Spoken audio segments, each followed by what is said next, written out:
welcome back to Kingdom of Nerds. Yay!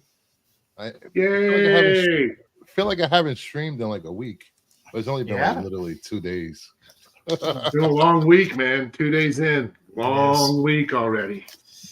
I worked I worked all weekend, so I did a 7, 8, 9 days straight now. So I don't know what it is with this summer. I keep getting bit by mosquitoes. No matter how much off I spray myself with, I just keep getting bit. It's ridiculous. Yeah, it's awful. They're bad, especially for how dry it is. But although I've never been bitten by mosquitoes like I did when I was in Egypt in the desert, it was the worst mosquito experience I ever had, and there was no water to be found. So that's bad. Like the sand skeeters. Yeah, those were the worst. Yeah, it was bad. Woke up covered in mosquito bites. Not fun. And then we had literally a wolf. Freaking, you're just too sweet. Hey, Mama Bear. We had a wolf sighting like a mile away from me. I live in a freaking city upstate New York, but still a city. Well, here's the problem. I mean, I live out in the middle of a rural area. Before that, I lived in an area that was pretty built up, but where I lived was rural. I was on 15 acres, but everything around me was built up. And what happens is the wildlife gets pushed in. So they start building more houses. The wildlife doesn't have any place to go. It's gonna sprawl, urbanize. Sprawl. I see in California they're building more and more of those. They're taking some of the interstate overpasses that really go nowhere anymore. They basically let nature take them over, and now they're wildlife crossings, right? Like above the road. So because I mean, the hundreds of lives and the millions of dollars in insurance, losses for striking deer, especially deer. Oh, there's two types of people that live around me: people that have hit deer and people that will hit deer. Same here. We've got black bear warnings right now where I live. I get a few. We get them. I think the Nextdoor app, because all the neighbors around here always send the pictures when the bears are out. But we've had them through our backyard and stuff. They're just little brown bears. We've had bear sightings within 20 miles of here, and it's just like it seems like every time there's a sighting, it's closer to where I live. It's crazy, man. I mean, the sprawl here around Nashville is insane. The development is insane. It literally, I mean, there's really no other word to describe it. It's just, I mean, I'm around like 300-400 acre farms. And when one of those families gets old and the kids don't have the money to pay the taxes on the transfer or the interest in keeping the farm going. That's exactly the hard part. Then that 300 or 400 acres becomes some horrible housing plan. Well, now we're going to need it for all. If Tennessee's about to legalize marijuana, so nice. Yeah, I mean, you can add that to my vacation. You can pretty much anywhere in Nashville, especially downtown, and then anywhere in Clarksville. It's Clarksville has ordinances that pretty much make it legal. You can just. But you're not going to be punished for it, And I'm kind of situated in between those two places, and eventually they'll all be either however many miles are between them, the 40, 50 miles overall. It's just all going to be one city eventually. So let's get started with Acolyte episode 6 spoiler discussion. It was a slow episode. I mean, did anything really happen that we didn't expect to happen? Not really. I was a little. One thing that got me about the episode was what the hell did Osha think she was gonna do with a knife, and then picking up his lightsaber. I'm just like, he just slaughtered like 7 Jedi. Yeah. What are you gonna do with a knife or his lightsaber. Yeah, I took that more as a fear Yeah. response more than anything else. I had problems with 2 lines, and maybe I'm just a dumb, uneducated Star Wars person. I didn't one? understand Vanestra Rowe when they said maybe it's a fallen Jedi, and she said it's someone wanting to tip the scales. Yes. Now at this point, they don't know of any Dark Force users, so aren't the scales already tipped? I would think so. If already 3 Jedi were killed before this. Well, 3. No, but the Yes. scales were already tipped in the favor of the Jedi because there were no dark side users that they're aware of. Oh, So you're right. there was no balance. it's already tipped Yeah. in theirs. That's Jedi hubris, though. I think that's Yeah. just more Jedi hubris on display, and It would be somebody trying to bring the Force into balance. they can clearly at the end of the High Republic here, they clearly feel that they can do no wrong, and that they have the absolute authority to pretty much I was steamroll also over any kind of culture, or it's weird. It's a weird depiction. It's just not weird. It's different. But then Qui-Gon was kind of that way too. Qui-Gon seems like a relic of the High Republic to me. I would agree with that. He was very into tradition. His thing was the living force, right? He always talked about the living force. The other thing that threw me was the very end of the episode with Soul going, "It's taken me 16 years to say this, so you're going to listen to me." After she's been trying to elicit him to tell her the story the whole time. Yes. And now he's like, "Now you're going to listen to me." She's like, "That's what I've been trying to get out of you." So I didn't understand that.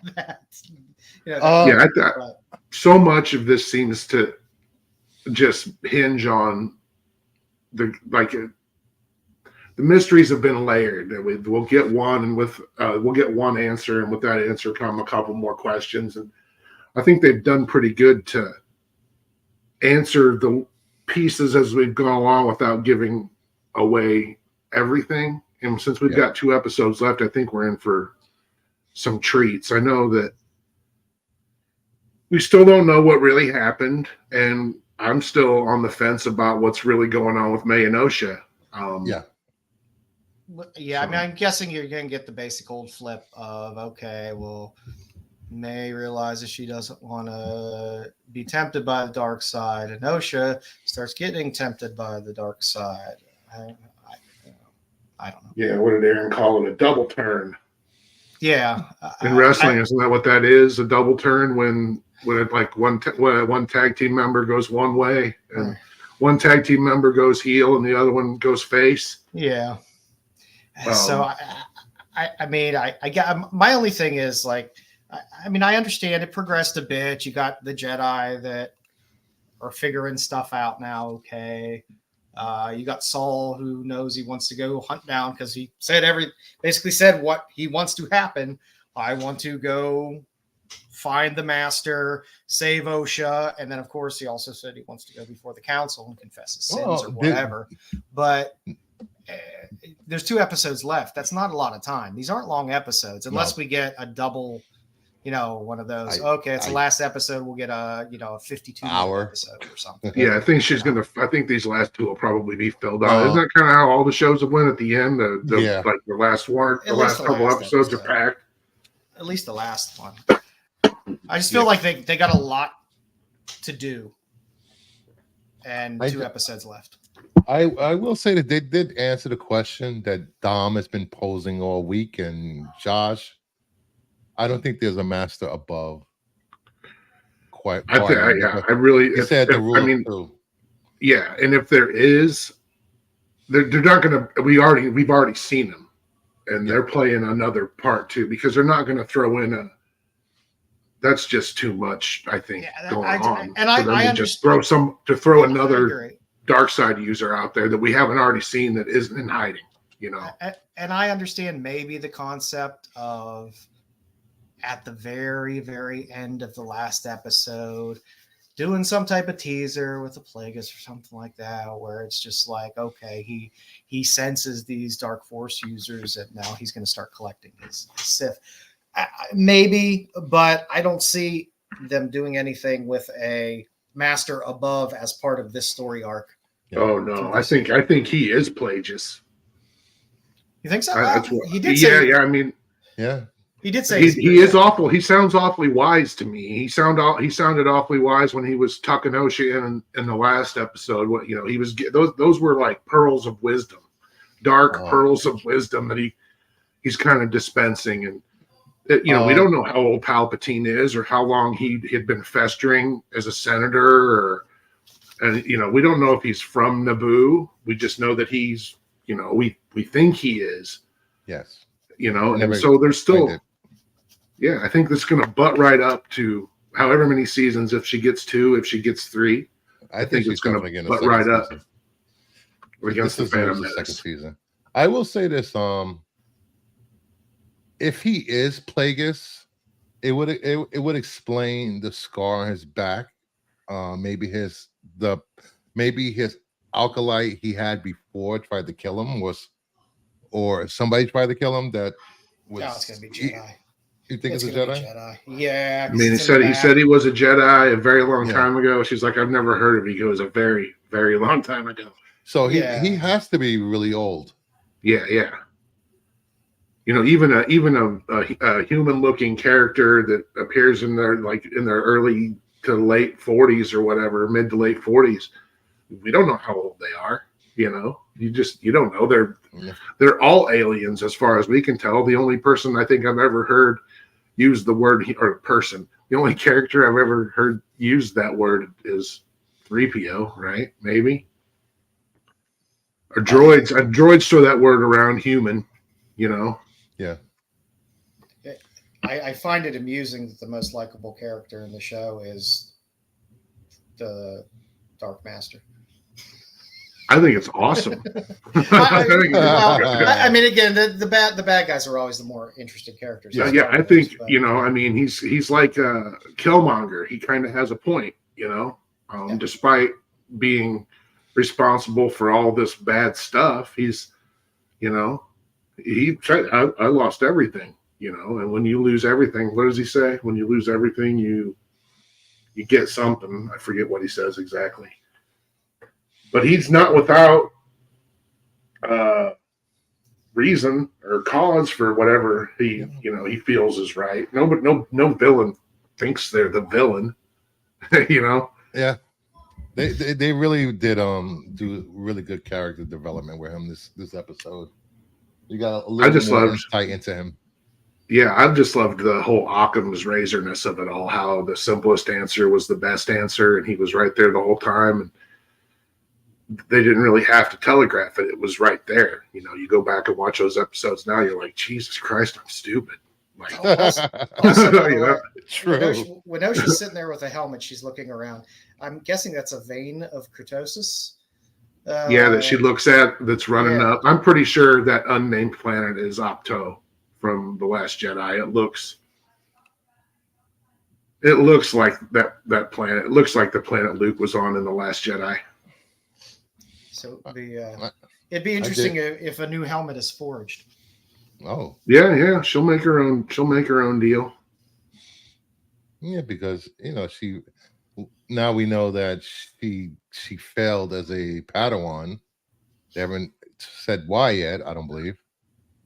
I think her anger and depression and rage is going to fuel her turn to the dark side. Yeah. They don't bring them in when they're young. They get them when all of the light has been drained out of them. Yeah. You know? Yeah. You know, like Kylo Ren, he didn't even do anything, and Luke just tried to kill him for a second. Just for a second. Yeah, there's gonna be a great story in there somewhere someday. you know, that makes sense out of that nonsense. Yeah, I mean, I guess this episode kind of puts a little water on the fire of Knights of Ren. Yep. Even though, again, Headland did say, yeah, we put that music in there on purpose, but And he did say last week, he's like, to the Jedi would call me a Sith. So I think there's still a possibility. I mean, the helmet is awfully Renish. Yeah, but the whole rule of two thing isn't. So yeah, that's true. Yeah. So I was that kind of threw me a little bit. I was well, maybe he changed his mind. I don't know. So I mean, I guess they have some things they could possibly clear up in the next 2 episodes. I know they try not to step on what you know, like all this Disney stuff is supposed to all fit together, but I know that TV and movies, if they step on something, then it's been stepped on. You know, so if something's been done in the comics or in the books, if one of these TV or movie people steps on it, well, you got to go back and retcon your stuff. Yeah. And that's why that's why I'm hoping they don't do anything with it. I don't necessarily want it to be something about Ren. I don't necessarily want it to be Plagueis or something like. I'm fine with it. Just he's some Dark Force user out there. Yeah. I'm good enough with that. Yeah, regardless of what they do, there will be complaints about breaking lore or not doing enough with the lore, or it will be. I can see a lot of complaints coming for this episode. Lore schmore. Thank you. I just know I hate that damn gerbil. I just want to see that. The Jurgle. It's just what's his name? Basil. Oh, Basil. I know it's just Star Wars always has its tropes of some stupid furry animal or creature. Wasn't that thing? That race, I think, goes all the way back to one of those. If you remember, the Han Solo and Lando Calrissian novels. Do you remember those from the late 70s? I didn't read the novels. That's a deep cut. That little guy is a deep cut from one of those Brian Daley novels. Oh wow! I just hate how they have to make them, do some dumb cute stuff, like when he's doing his jujitsu karate crap. I was just like, no, don't do that. Yeah, I was like, I mean, at least the Ewoks ate people. Yeah, they gotta put something in there for the kiddos, Yeah. Toy merchandise. I mean, it's not a kid. Yeah, it's not a kid show, though. It's not a kid show. But see, when we were we're all a bunch of old dudes, man. You remember when we were kids, how there was stuff that kind of was but wasn't. You know what I mean? Where it kind of towed that line between it was just weird or scary or grown up enough. We used to get good cursing in PG movies. Yeah, but you know what I'm saying? I know this isn't necessarily. It's not necessarily not made for me, but I feel wrong watching this. You know what I'm talking about? That kind of feeling. I know Revenge of the Nerds wasn't made for me as a child. No, but I'm talking about something like let's see, I don't know, 15, 6, something like The Gate. You remember the movie The Gate? Oh, The Gate was great. Oh yeah. Yeah, The Gate is great with Stephen Dorff.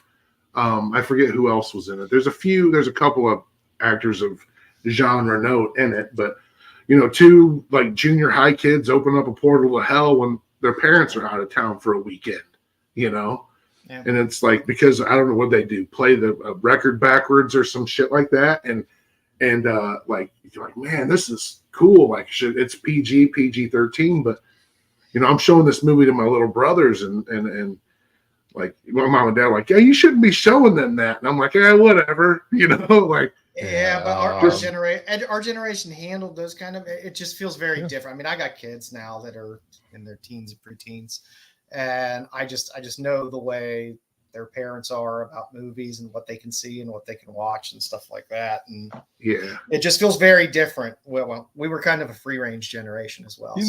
Feral generation. I look back and think about. I started watching Johnny Quest and Thundar the Barbarian. Those cartoons were violent as hell.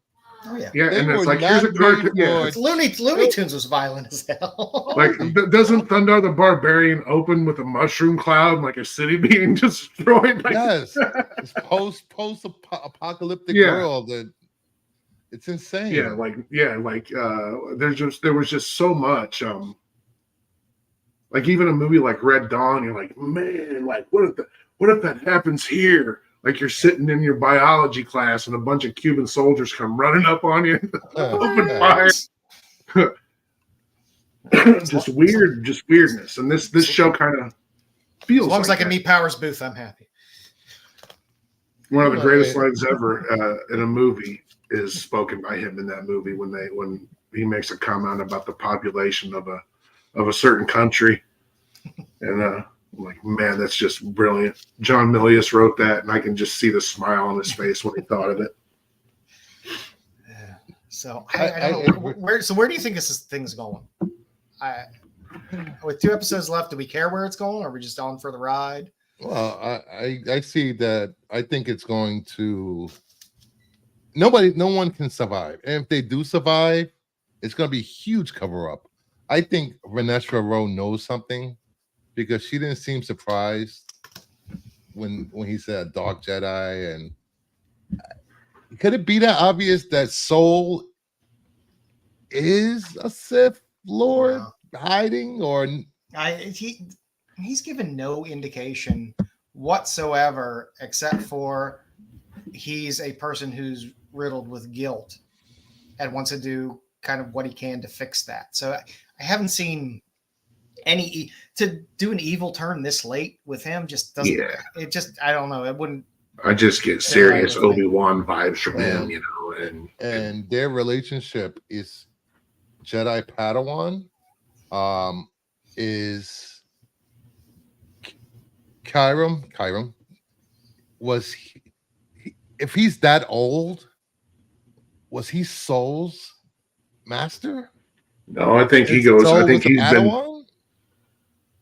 Oh man, yeah, no, because then he would have recognized him, wouldn't he? Because he saw his face, and Yeah. he somehow. Not if he was a child. Well, maybe. Yeah, that's true.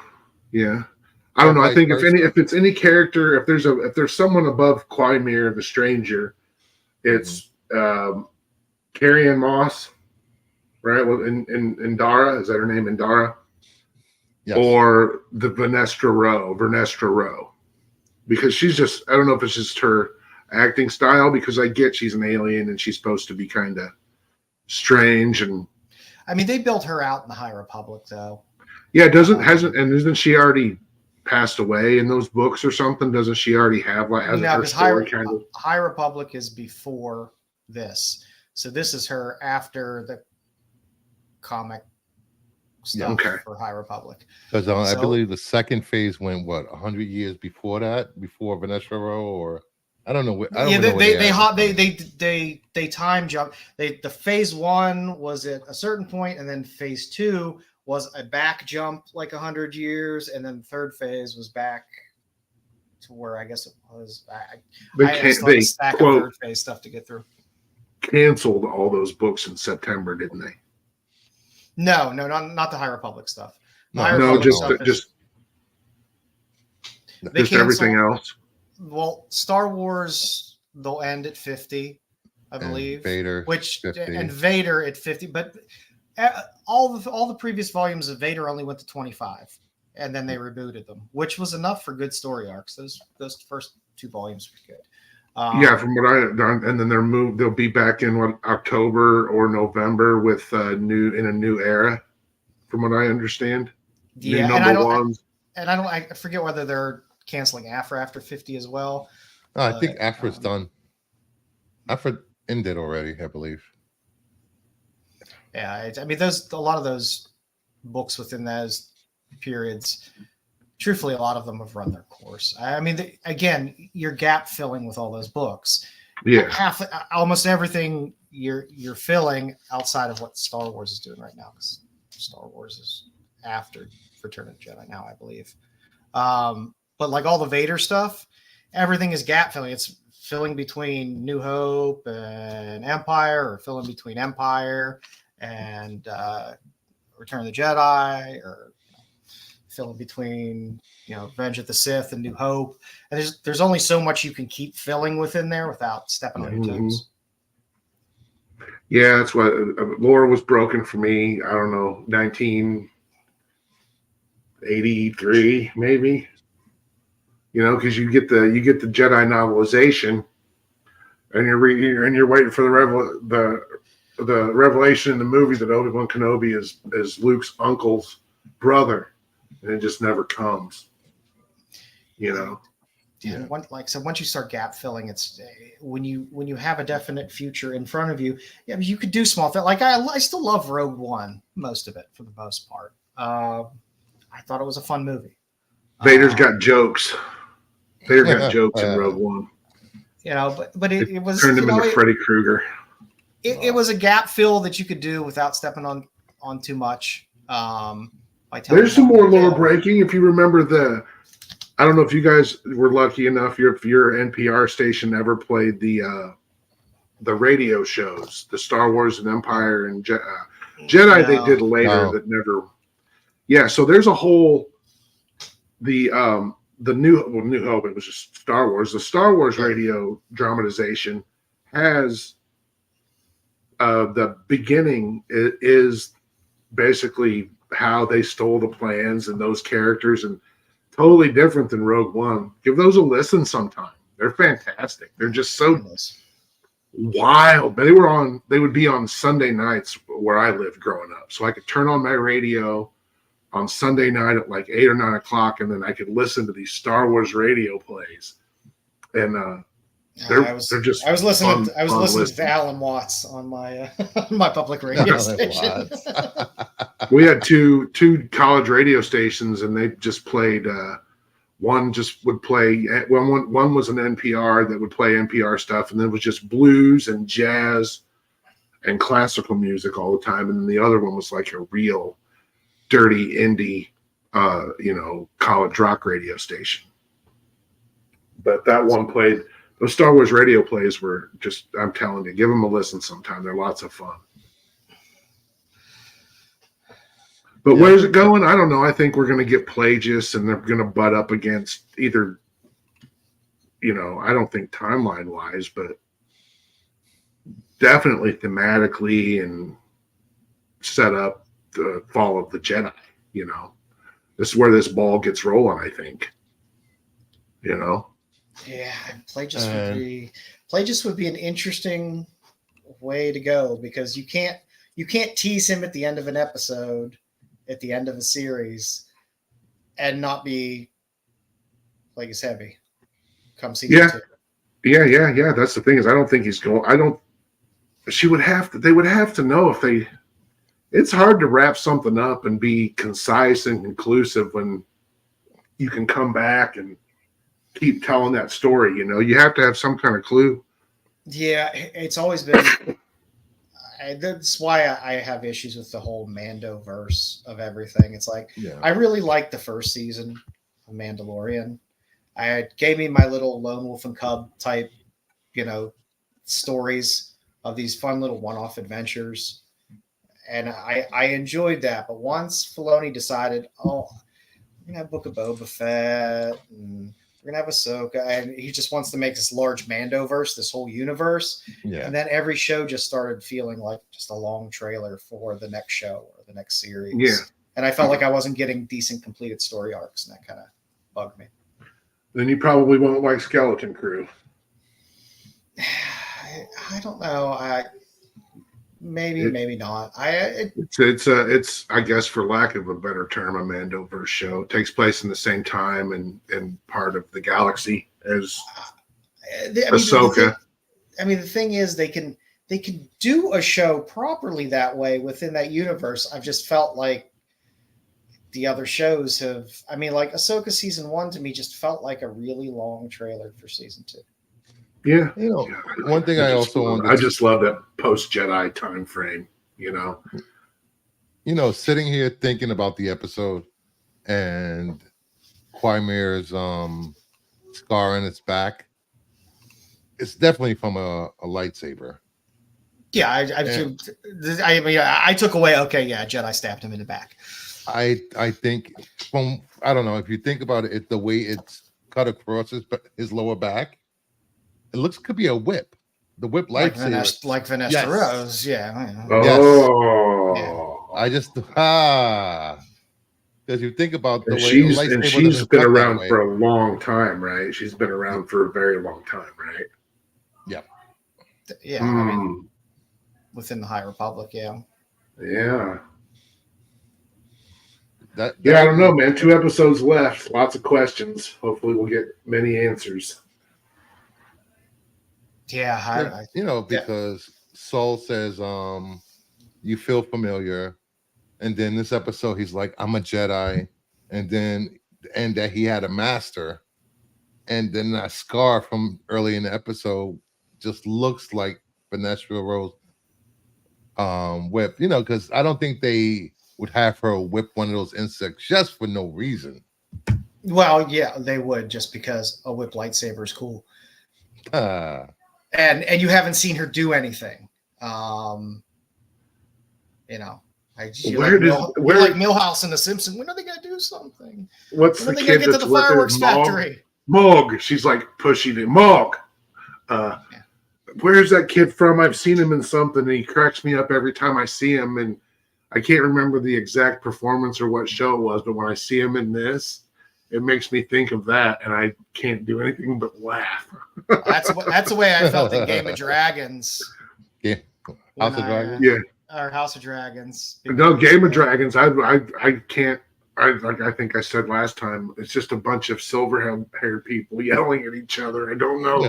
I don't know who's who. I can't tell who is man and who is woman. I don't know what is happening. I just know they all have silver hair. Yeah, and they ride dragons. They didn't answer this question tonight. Headley did a interview about the theme music for Kylo Ren. It is there on purpose, but I can't tell you why, and I can't go into what it is. She said, urging viewers to keep watching, as she coyly added, "You shall see." So people could take that stuff anyway. They could take it very literally as to, yes, there'll be some direct tie to the Knights of Ren or something like that. Or they could take it as, well, Ben Solo was a Jedi and he was tempted by the dark side and he turned, and that's what's happening to Osha. Maybe people could take that anyway, and with what she said, she said, "Yeah, see, that's what I did." It was, subtle or on the nose. They could go either way with it.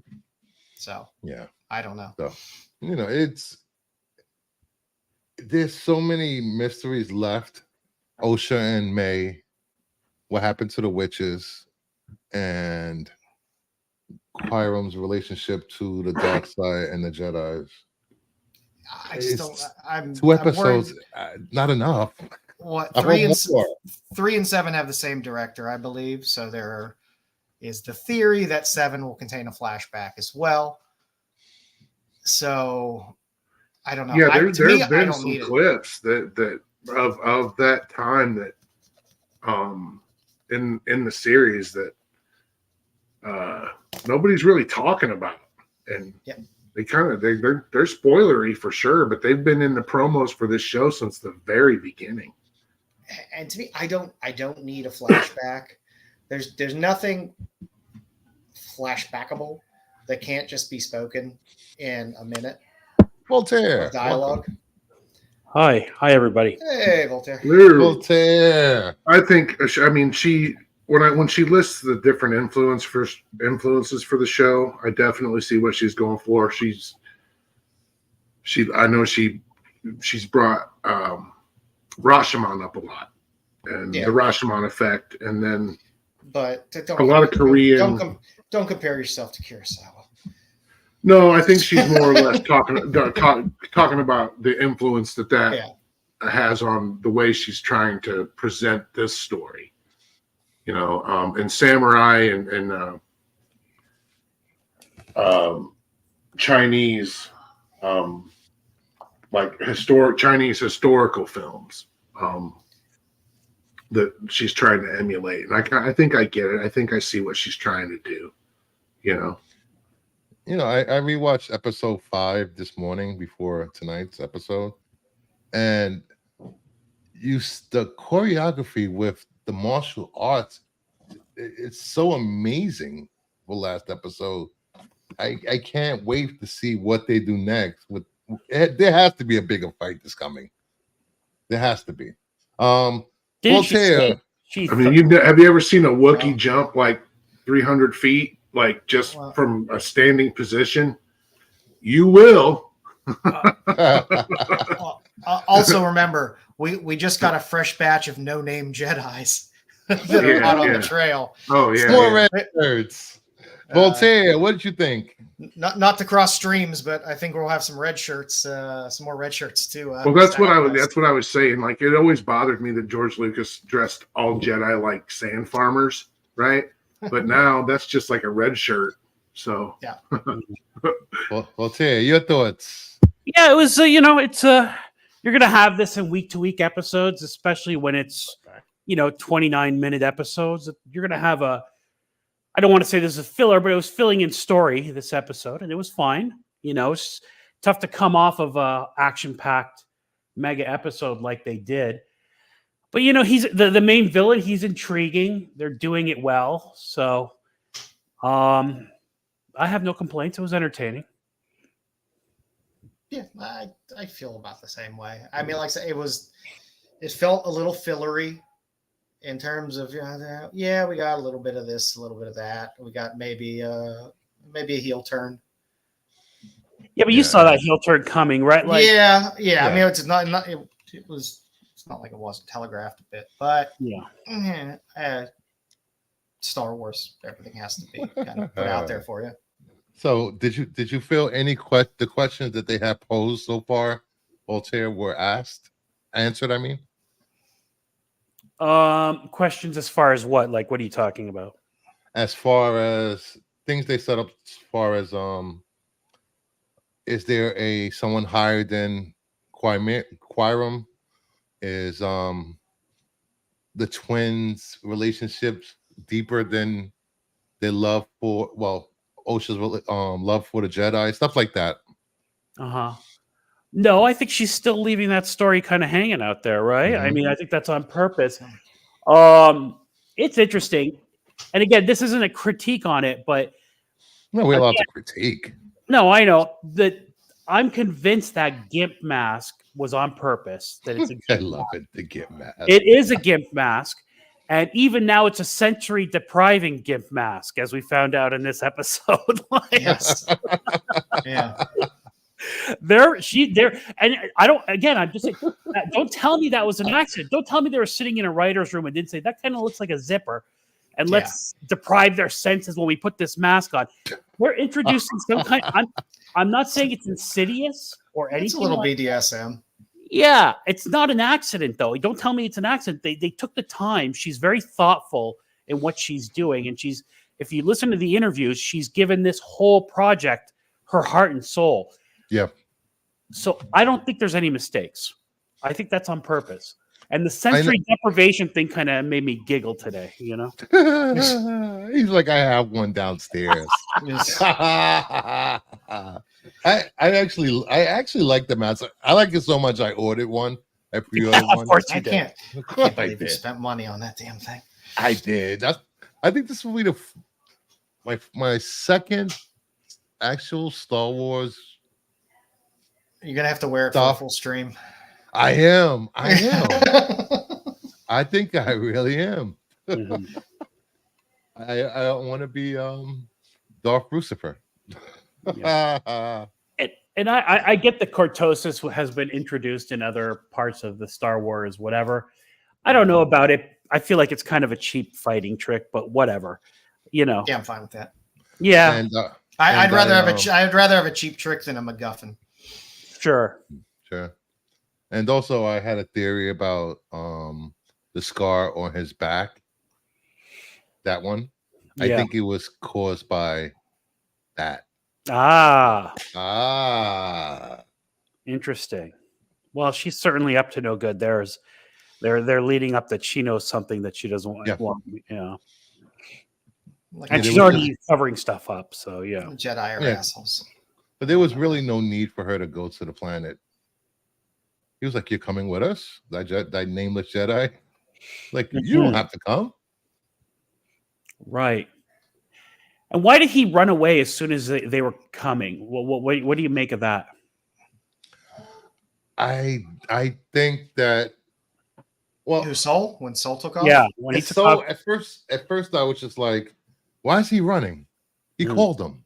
And He then said- I he realized said- he he wants said to exactly- use May. He wants to use May to find Qui-Ram. Yeah, he basically telegraphed it. It was like, we have a lot to do. I have to find your master, save Osha. Oh, Yeah. So Okay. why he's like, I gotta get in touch with the Jedi. I gotta get in touch with the Jedi. I'm out of here. Let me shut off my transponder and get out of here. And whether that was just because you realized he had May now, not. I guess you might be right. He figured out he had May now, so to avoid the red tape, he said, "Okay, which screw is it." I'm also just gonna dumb. go. He should have known right away. Understand. His vision was clouded, Yes. but They he's a made Jedi. very He's sure a to Jedi. say that. He's a Jedi master. That's what bothers me with a lot of these are Jedi masters. There's masters, knights, and Padawans for a reason, and there's a certain expectation of the masters, I would think, in terms you got to of think about force ability and things like that. they had the Emperor was in a room with them for how many decades? They didn't know.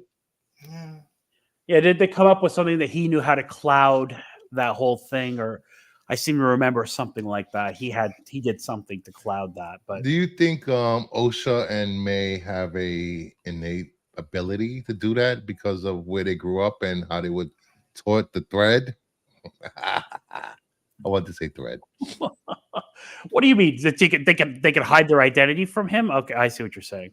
Yes, they could because even Chiron said he couldn't read Osha's mind. It's only because of her anger that she was telegraphing her thoughts. Mm. Well, I didn't get one of the Star Wars telegraphed from May. So it was just kind of like she was always just kind of like, man, I hope I don't get caught. That's the expression she had the whole time. It wasn't like I'm fucking with your brain kind of thing, So I don't think she was doing anything special. And a little tracker guy. Well, I mean, they didn't show it, but don't you presume the tracker guy finally tipped him off? Isn't that what did it? I don't know. Maybe he knew the whole time. And maybe when he asked about the little droid, I think that tipped him off. I would have expected Saul, clouded or not, he is a Jedi master. He's supposed to be above that shit. I would. You're giving the Jedi way too much credit. But I well, would it's a former Padawan too. So that's exactly that's my point. It's like, okay, he has a deep relationship with Osha because he taught her. So to not realize it's May right away, like, I mean, I would have given him the initial getting on the ship. His brain's a little clouded because of all the Jedi did and all that. But when he's in there trying to do stuff on the ship and she's coming in and they're teasing, is she going to try to kill him? Is she not going to try to kill him? They're back and forth. I would have thought within a little earlier he would have picked up on it. But man, it is what it is. Mm-hmm. What do you have predictions for the next 2 episodes, Voltaire? Oh, so there's only 2 episodes left. Is that what it is? Yeah. Oh my gosh, we have no clue. And we have no clue. I know. I don't think that do we get episode lengths in any? I don't think we have. No. So, and nothing's been consistent in terms of episode length. So this was a little longer than the last 2 episodes, I believe. Yeah, I think this one was 38, right around 38 minutes, maybe ish. Before credits. Last week's was like 29 before credits. It was, so. I mean, I'm guessing, they filmed the whole thing and then just edit it however they want to edit, chop it wherever they want to chop it. They're gonna have to chomp up a lot into these 2 episodes. So everybody's gonna die, right? I mean, that's gonna happen. Maybe. We don't need Quimir to die. Really. No, I mean, no. he can, and you. I don't want him to die. You could, and then you could have Osha being a dark side user, but you would think that they would want her to be more trained in the dark side, unless that's how you introduce Plagueis at the end. So with Osha, I don't know. Who knows what they're going to do? Well, I can't let this stream go by without mentioning Dom. His theory is that the mother, the birth is, mother. We still got to see her come back. The birth mother is Plagueis, going to be Plagueis. I've heard that theory. That they're going to make. They would have to change the alien, right? The species or whatever you want to call it. Well, the species isn't canon in current Star Wars, so it doesn't matter what species actually. I've been learning a lot about canon because of Dom and other people. I mean, that would the Mun, I believe he was in the books. Mun, something. That would be it. Would be weird, I guess, to go that route. Do we really need to see any of the witches back again? I don't know. Didn't Palpatine mention his gender in Revenge of the Sith? Didn't he say something along the lines of he learned how to keep the ones he loved most alive? You know, but I don't know if that's canon enough for them to care. Well, it's movie canon, it would be so a weird. I don't know. It would be a weird. Yes, he did.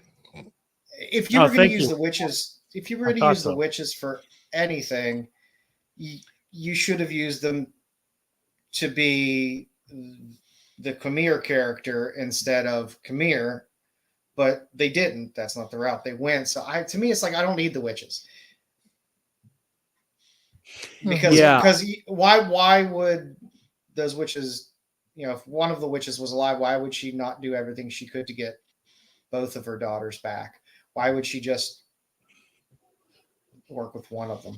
It's not like it was hard to find Osha. No, they're just bumming around. Yeah. I don't want to be a witch. Jedi found her in like 5 minutes. They were like, "This brother looks like this." He actually said that. I don't want to be a witch. That's a great line. I don't want to be a witch. I like Jedis. I think a teen witch or the worst witch. I like teen witches.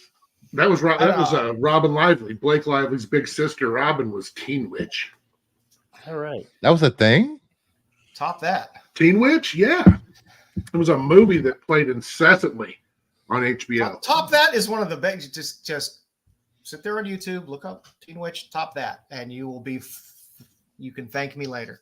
Oh God! I see the. And then the worst witch was HBO, like a HBO children's special. Yeah, that's Blake. Witch. That's Blake Lively's big sister, Robin. That's her sister. They look nothing alike. I think they have different mothers, maybe. Wow, they must. They're completely. So I never understood I've seen that top that video. I never knew what the hell that was. So that's from that TV Teen Witch, yeah. Well, movie. This was a movie. Teen Witch was a movie.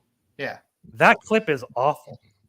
It's so fantastic. Top that is it is fantastic. So 80s. Yeah. It is so great. Yeah, Robin Lively was in a bunch of stuff back then. Really? And then the worst witch was an HBO children's special where Fairuza Balk was a young witch at a witch's school, and Tim Curry was the headmaster. And Tim Curry sings and dances a song called "Anything Can Happen on Halloween," and that's a treat. That song and dance number is a real treat. If you're going to get popped for playing other people's shit, you might as well play "Anything Can Happen on Halloween" by Tim Curry. Teen Witch cost $2.5 and it made $27,000. I don't care. I can watch that top that clip over and over again, and it makes me laugh every damn time. And for people wondering, my channel was demonetized earlier today when I awoke from my slumber. They haven't given me a solid reason, just to the fact that reuse content, whatever the hell that means. Gosh, YouTube. It was a bot, and there aren't any. There's no human beings checking this stuff anymore. No, I doubt it. So I gotta. So for me to get remonetized, I will have to send them a video up to 14 minutes detailing my creation process, what I go to for creating the content on my channel. So, fun times to appeal to something that they can't tell you exactly why. Exactly. This is you can kiss customer service goodbye. Cool. There's not even a direct number for customers. Yeah, no, that's what I'm saying. Google is insane. Google is a machine. Mm-hmm. No, I'm sorry to hear that. Yeah, it's fine. I never thought my channel was gonna get monetized anyway. I never thought I would reach 1,000 subs. It's not like I make a lot of money on the channel anyway, but now we can just curse freely. Could there be a possibility that somebody flagged you for using their stuff, or any other reasons that they gave you that could possibly? The only thing I could possibly see with that would be Star Wars Theory video I did that got over. Oh, he does have an army of he does chillers, doesn't he? They came in hard for that video. White knighting for him. You were talking over it, right? I mean, it's fair use. Max right? didn't get nearly as much engagement on his video on his channel that we did because we dual streamed. I had over 200 comments, maybe. Oh wow! And maybe mine 250 dislikes and 22 likes. I've got a couple of shorts that I just posted out, cut and posted out of nowhere that have 5, 6, 7,000 views. Not too terribly many likes or anything, but I'm like, holy shit. That's all copyrighted studio material that I just cut and put captions over, stylized captions over. Yeah, that's why it's weird to me. It's like somebody had to have physically probably flagged something, because that's what it feels like. we've been doing the same thing for how long now, and there's been nothing. So I would think if the algorithms catching things or AI catching things, it would have flagged you far before. And literally within like another week or two, I make a year with my first stream that I did on my channel. Yeah, but you don't know what they didn't flag you with copyright, obviously, because that's I know that process. No. It wasn't a strike. Yeah, I'll bring it up so everybody can see not it. vague. They just say they want to see your process. It's very vague. So could they say that you're just like replaying somebody else's content, but they don't make you take the video down? They don't tell me what video. Yeah, they don't tell them what he's doing that's infringing. So you got to make a 14-minute video of this up to a 14-minute video. Let's do that for them now. Let me see if I can. Like, is there a way to strike the entire channel, or is it per video only? It's you can strike it's not a strike, they said. It's just that it got I guess they have different monetization guidelines versus non-monetized guidelines. Because I think Google handles because when I spoke to the customer service rep, she said there's nothing they can see because their internal team handles monetization and ads and all that. And I was like, how do I get in contact with them? Oh, you have to appeal. That's the only way to get in contact with them. I'm like, what? So, why aren't you streaming this on Twitter at the same time, by the way? Oh, I never do. Yeah, I think you should start. If anybody's going to create a legitimate competitor to YouTube, Rumble's not it. It's going to be Twitter. I got my channel struck from here we go. struck from Twitch. Twitch, forget it. All right, here we go. After reviewing your channel using a combination of automated and human reviewers, we found that it does not follow YouTube channel's monetization policies. Our review found that your channel contains the following: reused content. Content is not clearly original creation of this channel. It may have been repurposed from another source without adding significant original commentary, substantive modifications, or educational entertainment value. And it says, don't. See the don'ts? Short video you compile from other social media websites. That's not me. Collections of songs from different artists, even if you have their permission. Nope. Well, I do review reactions to music videos, but so does Max. I'm weirded out by the promotion of other people's content. So you can't promote other people's content. I did not know that was a thing. That doesn't make any sense to me. People give shout outs to other channels all the time. Yes. When I think what they're implying by playing their videos. So they're implying that you were just playing the video and not commenting on it fair use enough to make it fair use. That's what the implication is there, no? Yeah. This is the five things that are considered reused content. But you see me and Max none of those things would classify as a dual stream. I know we were concerned about dual streaming, but I mean that's a live stream just streamed across two channels. So that's not reused content. Yeah, but you're technically, if you're playing another, like let's say you're commenting on a Grace Randolph video, you're supposed to stop it frequently and comment. That's the only thing I can think of they're trying to imply that you weren't doing in that video or to get you dinged there, but who knows? They're not specific enough. Just take her videos and cut Chicken Lady, Kids in the Hall Chicken Lady bits in into them. That is a deep pull reference. My God. Well, I drank a whole bottle of tequila. Yes. Good Or the sausage guy, just Canadian comedy. So I have two options.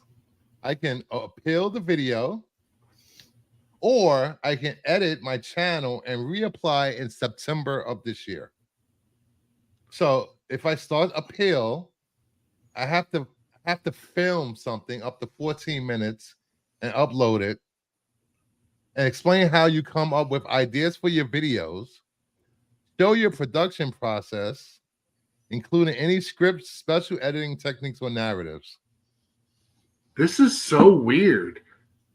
You should. We got to find. Surely there's enough people out there that there's enough tendrils in and out of these communities for somebody that's been through this before that would be nice enough to maybe give you some tips, like maybe how they dealt with this, because this is fucking weird to me.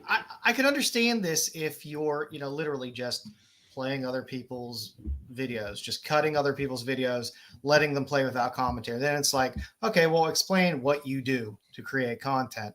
Because if it's, well, I just cut other people's shows and just play them, then okay, yeah, that I could see that getting flagged in this way. But it's like, I just watch a show. You can see that it's not. I don't know. That's weird. Yeah, they can just watch your video and yeah, it is. It's really strange. Like I said, if they had pointed to exactly I think I was false flagged. I think. Yeah, but here's the thing, though. Here's the thing. I'm looking at the report. I just picked up one of your videos and hit the report button. Here's the options they give you: sexual content, violent or repulsive content, hateful or abusive, harassment or bullying, harmful or dangerous, misinformation, child abuse, promotes terrorism, spam or misleading, legal issue, captions issue. Somebody. Well, there's one for copyright also. Okay, so under then you would have got a copyright legal strike. issue, it has a sub menu. Choose one: copyright issue, privacy issue, trademark infringement, defamation, counterfeit, or other legal issue. Okay, so that's where they got you then. That's what somebody did. They got you for, maybe copyright, and then saying you were just not whatever. But they don't tell you it's a specific video, which is No, they don't. It's so stupid. and that video Yeah, is still available on your channel, isn't it? Yes. Because they didn't strike anything. All they just said was, "Oh, you can't." They haven't be struck monetized. anything. This is really confusing. That's really It's- something. It's very weird. Yeah, it's right here. Oh, have you not seen the comments? That's good Poor engagement. attempt to use Star Wars theory for clicks. Man made a video man. about picking R words. Oh, wow. Yeah, look how many freaking comments, and then it's insane. Well, there you go. Probably was this one. Not a big deal. I'll do a 5-minute video or whatever, 10-minute video, and explain the painstaking process I do every week to put together a show and create content. Yeah. I mean, you got to start streaming to X. I mean, again, if there, this is the We if there's used gonna to be all a- the time. Yeah. I know on Fridays we used to, but then I got hit with from Twitch, and I was like, oh, this is just a pain in the ass. I think the problem I stopped streaming X is because people will watch it there and won't come over to the channel and watch it. Yeah. And I didn't get the views. At the time I was trying to get views to get monetized in the hours. I literally have what do I have?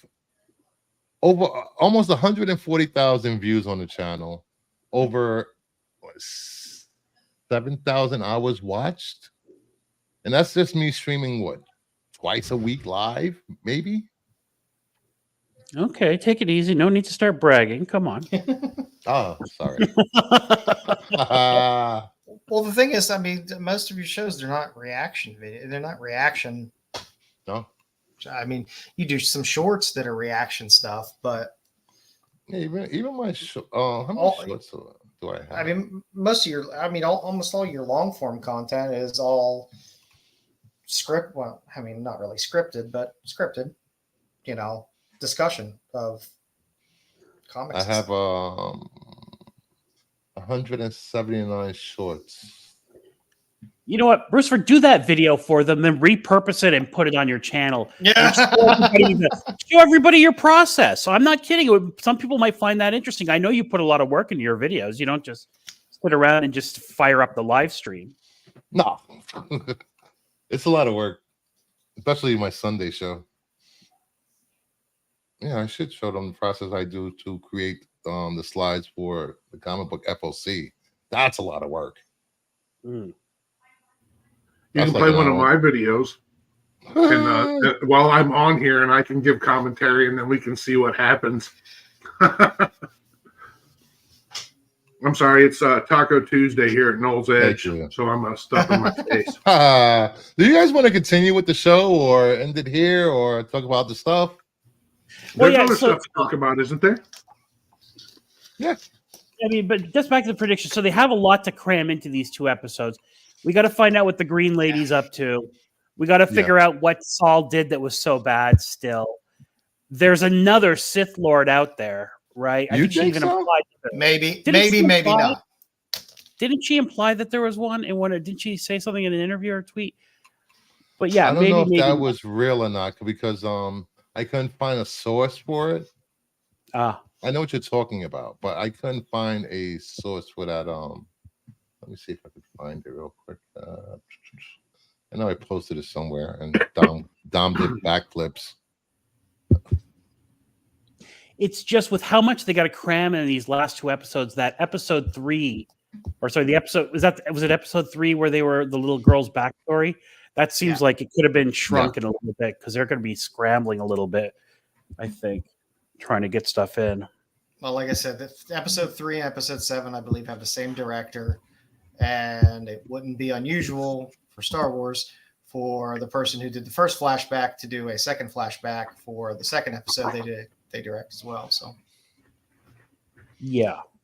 I don't really want flashbacks unless, I don't want any flashbacks about the witches and all that stuff, because you can just tell me that. Saul can cry and just tell me something. I don't really need a flashback episode for that. if you're going to go back to Pamir and have him have a flashback, that could be interesting. It's going to be a flashback of him. I predict a flashback of him doing something really heinous, and they want to show him doing something pretty bad. I'm going to dump a couple of links to my Twitter feed in the private chat. Okay. And if you want to be spoiled, I guess. They're just each like 1 second clips. They're blinking, you miss them, but Okay. I'll dump them here in a second. Give me a minute. Yeah. Okay. All right. Where is that? I had posted this in one of my Instagram chats. Leland says there will be at least 2 Sith that appear in the Acolyte. I don't know. Is this actual Culture Craze web But account? here's the problem with that. The other one could be OSHA. Oh. Like she turns. No. God Yeah, damn she you, turns. Joe. Well, I mean, I'm just I saying like that. when we get little hints like that, everyone takes them very literally. Like, oh, it's going to have to be another. It doesn't have to be, just like the Kylo Ren music. It doesn't have to be the Knights of Ren. It doesn't. It could mean anything metaphoric or on the nose or anywhere in between. It doesn't have to, specifically be like we're getting a Knights of Ren or we're getting Plagueis. Degrassi, It what could, is this? but doesn't necessarily have to. Hold on. Yeah. So, just as an overall thing, I do like, this is where, oh, sorry, go ahead. Here we go. Give people a warning. Is this from the? What is this? This from? is The trailer? No, it's a leaked scene of court, I think, is what he's trying to tell us. Oh, God damn it! Sorry, guys. That's a pretty big leak clip to get out there. Jeez. Yeah, It's in the trailer. It's been in the trailer. That's Oh, it's in the Master trailer. Oh, okay. Is it- It's been in the Is that trailer Master- since the marketing started for this show. Is that Oh. Master Rogaine that he's going out there? Yeah. That's Rogan. that's the kid. Oh, is it?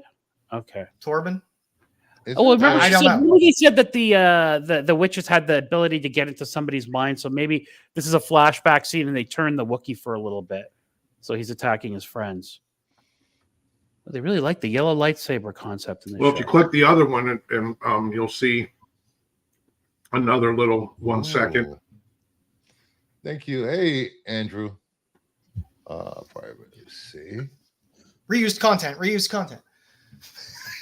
Fair use. Fair use. Fair use. Oh, We are commenting on this as it is. it doesn't occurring. matter. I'm not monetized anyway. Yeah. Fair. So this is also from the trailer. Is that the same graphic? Yep. What's that? Well, they put this in the trailer. I didn't even notice it. It's really The cool. hair, just from the hair, I mean, it looks, Trinity. yeah, or one of the like the witch mother.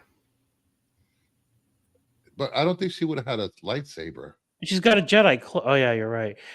That's Trinity. But That's even- you don't that's- know. You don't. I mean, doesn't mean that she doesn't know how to So- use one. Now that I see this, did they influence him? Take him over like they did Yeah. the other She did the Jedi? Black Eyes thing Yeah. where and he attacked him. That's going to be in the flashback, obviously.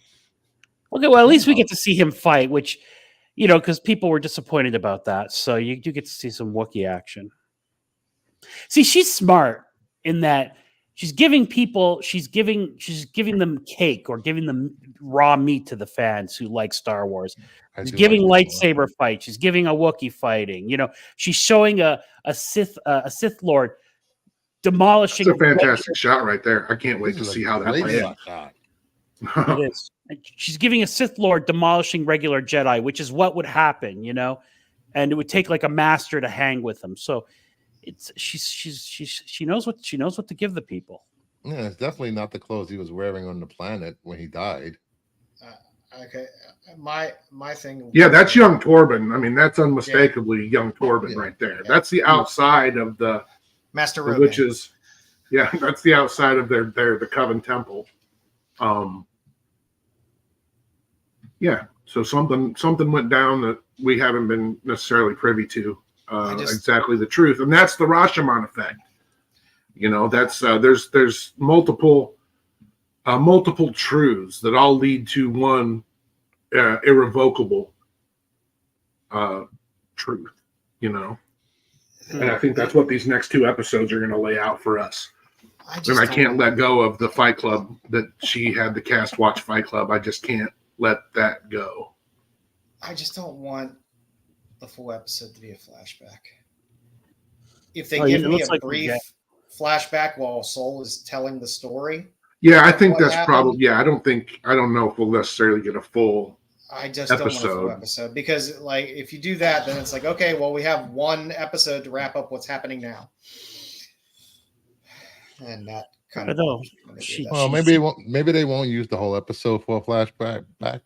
That's what I would hope. I would hope Soul tells a story and Thank you, Vince. they use a flashback to to kind of show what's happening. Yeah, I mean, they have to lay out the reality of what happened that night. Yeah.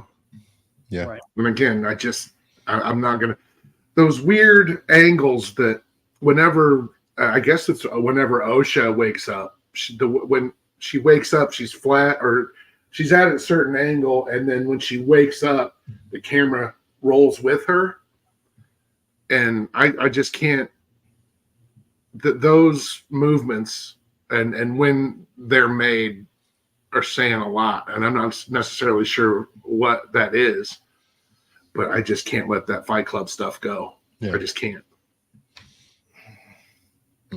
So, and the whole triangle motif. I don't know if you guys noticed the triangle motif. There's triangles everywhere in this show. Everywhere you look, there's a triangle. When he puts the lightsaber in Jackie, what does he do? Yes. Triangle. There's triangles all over the show, and it means something. Everything means something. That's the thing. As Voltaire says, she's smart and that she's giving us meat, but it's also very densely layered meat. There's a lot going on, and I think all of it has intent. I don't think there's anything. Regardless of how many seasons, I don't think she's going to leave anything out. No, she's very thoughtful. Yeah, for sure. But is it going to be these little symbols in the back end that are supposed to mean something if you catch them, or is it something that's going to be brought out in the story and then you go, oh, is it going to be just you don't get much out of the story, but it's like, well, there was all this symbolism. I think it'll be pretty obvious when she's done, whether it's this season or not, I don't know, but I think it'll that's the beauty of this show. I think is that it's not, I always go back to Close Encounters when I was a kid and I saw Close Encounters and I watched this man. Yeah. When I watch this man with a family, I'm 7, 8, and I watch this man with a wife and children get on a spaceship, just leave everything behind. I didn't understand it, until I was an adult. And I'm like, oh, yeah, fuck yeah, sign me up. Where do I go? Where do I got to go? Montana, Utah, where? Right? And I don't even have kids. So I think it's just that we got to wait and see. We don't have to. My point with that is that it's just there's a lot more to it. It's nuanced, than just what is on the surface.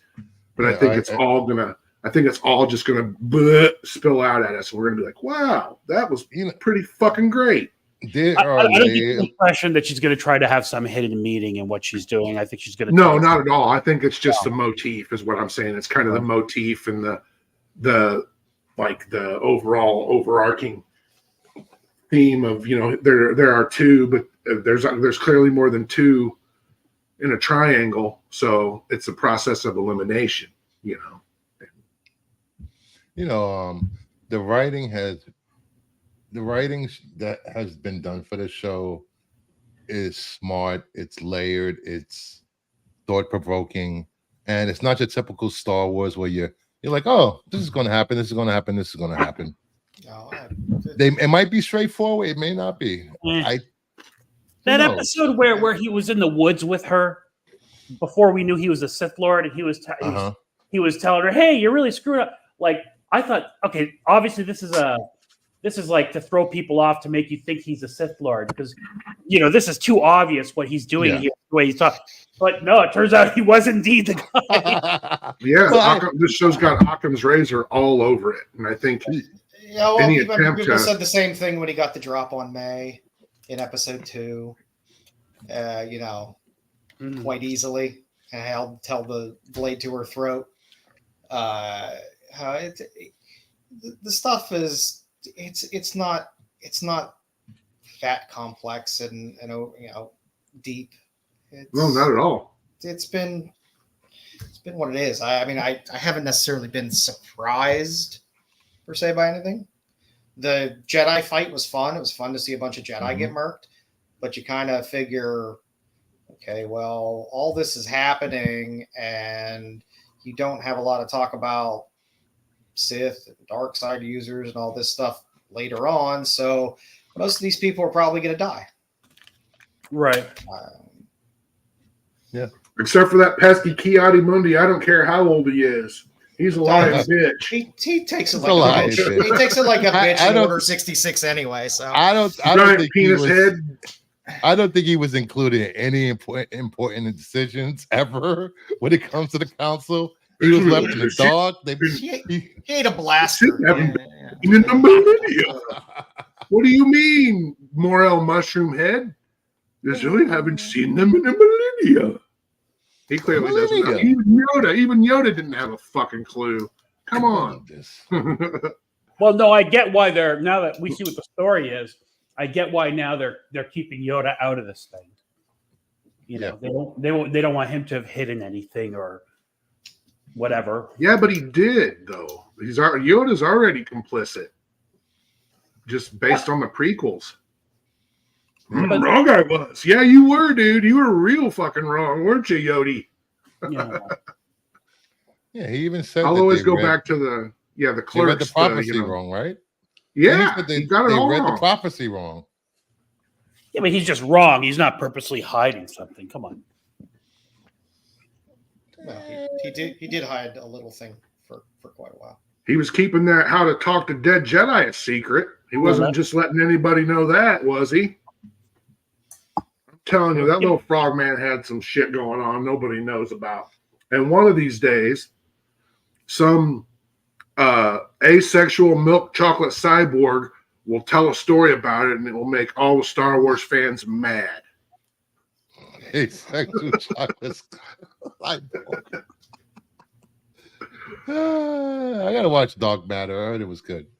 All right, you ready to move on from Star Wars? Anything else before? Dark Matter was good, by the way, but I have a few more topics if you guys want. last couple episodes are a bit of a mindfuck.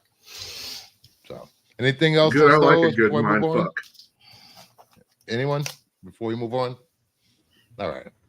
Next up, Will Reed, the son of Christopher Reed, will make a cameo appearance as Superman as a reporter. That is a nice gesture by James Gunn by including Christopher Reeve's son in the movie. And here we go. We got Superman over here saving a little girl in the movie. That's what I want to see. Or he might be ready to break her neck. I don't know. You can't tell. She might be getting yorded. She might be a alien in disguise.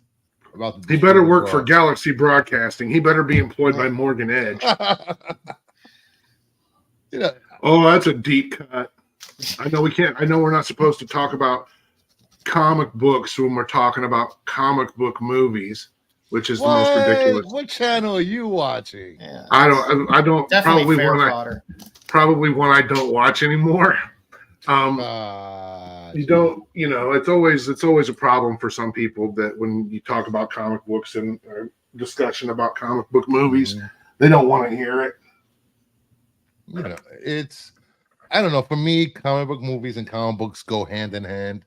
if you're a fan of the movies and you love the way comic book movies are done, go read a comic book and get a little more backstory or your favorite character in a movie.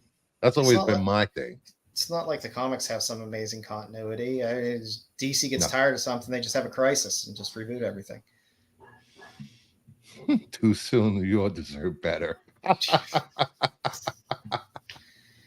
Yeah, they've shown a lot of stuff from the set, but James Gunn actually said that there's nothing that's been shown that will break the movie, or there's no spoilers. Everything is known. I don't mind little set photos here and there. So I mean, it's not like they're not Daredevil and Wolverineing it, where it's like, hey, here's the whole movie in trailers. Oh, oh no! I got three characters. Absolutely, 100% positively confirmed to me that nobody knows anything about. Well, there will. I mean, there's going to be 8 million freaking characters in that movie. Yeah, it's going to be like, all that. Remember all that multiverse of madness, like, oh, Tom Cruise, Iron Man, and all that. Everybody diddling their bean about. This is that movie pretty much. It's going to be an Easter egg fest. Did I just say diddling their bean? Yes. All right. Shit just rolls off the tongue sometimes. Superman being real sus. Yes. We don't know what he's doing, but hopefully she's a villain. He's about to break her neck. No, he's going to help that little girl. She's probably trying to, I don't know, get away from a bad guy. What do you think? Bad things are happening. He's super I think there's probably, I don't know, a breakout from an animal shelter.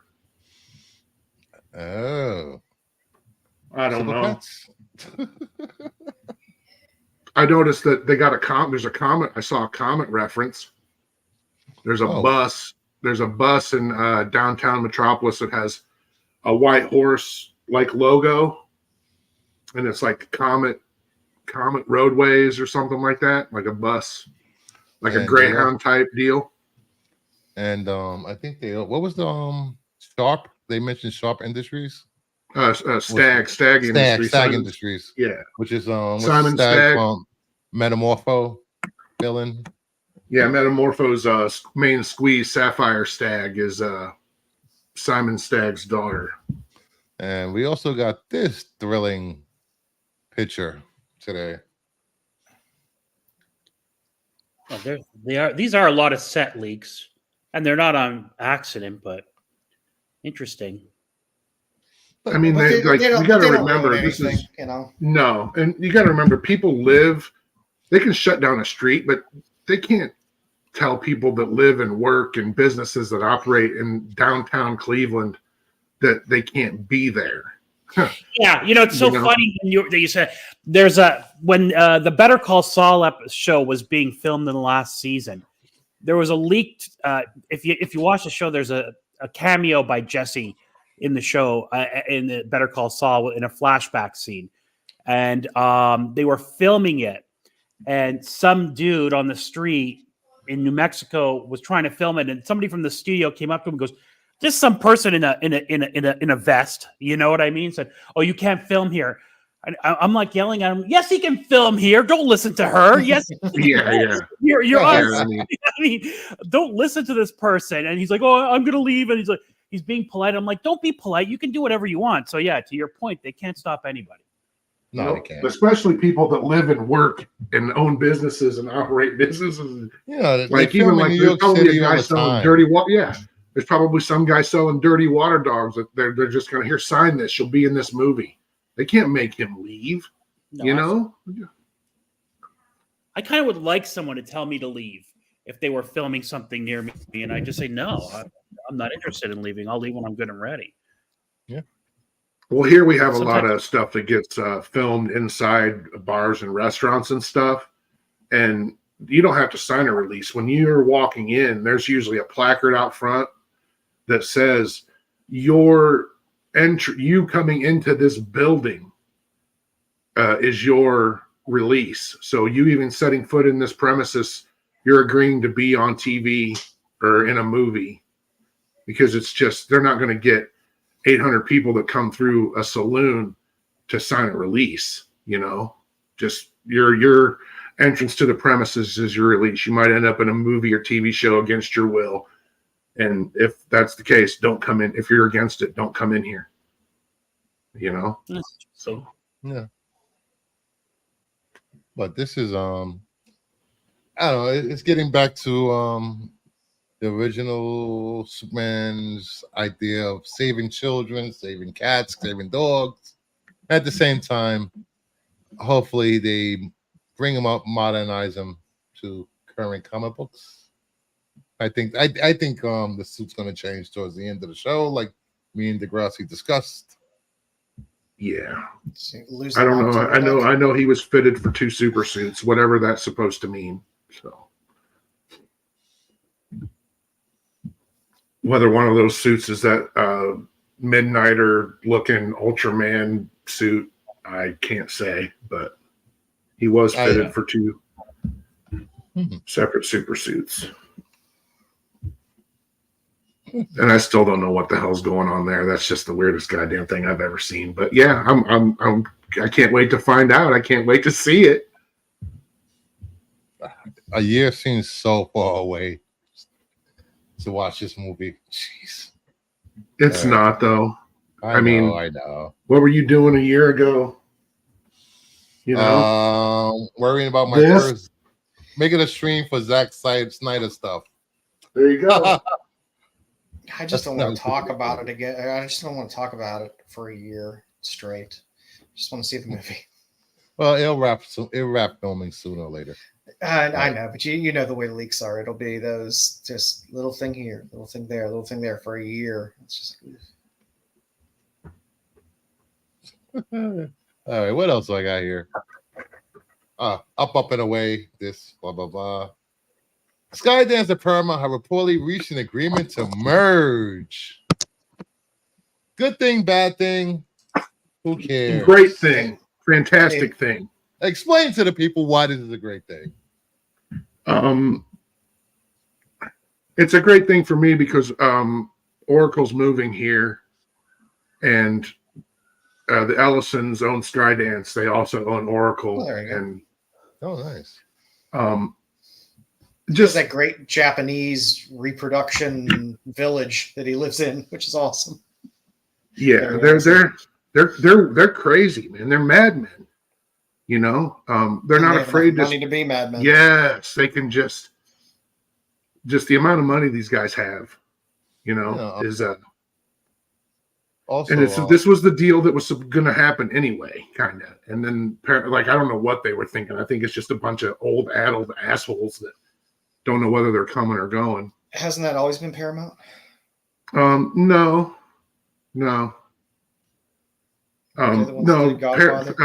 Paramount Plus is probably going to go to Max, so it'll be Max, Paramount, or whatever. All of Paramount shit will be on Warner Brothers, just on Max, whatever they're going to call that, because they're going to change its name again. Thank God. Probably be back to HBO. Makes sense. I think that's why they're what is it? The Penguin? No, not the Penguin. Harry Potter and the Green Lanterns is HBO Productions, because you might be right. They might be changing it back to HBO. Yeah. It's coming. The Paramount Plus going to Max that was like last week sometime. I think that may have even I think it's a done deal.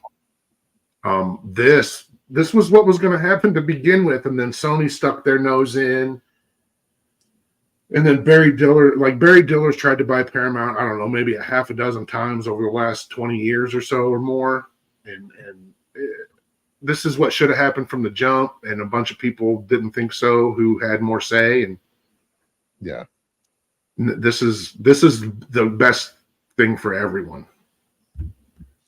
Because looking at Skydance's portfolio of work, Transformers: Rise of the Beast, Mission Impossible, the Atom Project, Top Gun Maverick, Old Guard, Terminator Dark Fate, and never mind. We're Geostorm, getting that Terminator Baywatch, Zero, aren't we? On Netflix. Stars Beyond. Yeah, that's the Ellisons are Trekkies, man. That's what has me most, and they want it back on the big screen, and because that's where their money is. Yeah. As long as they, I don't know. I don't know what Max Mount, Mama Bear. I really enjoyed the reboot of Star Trek in the movies. Hate me. I like the first one and the third one. I like the first one and the third one. I could do without the second one. I've never liked a movie I've hated more than Star Trek Into Darkness.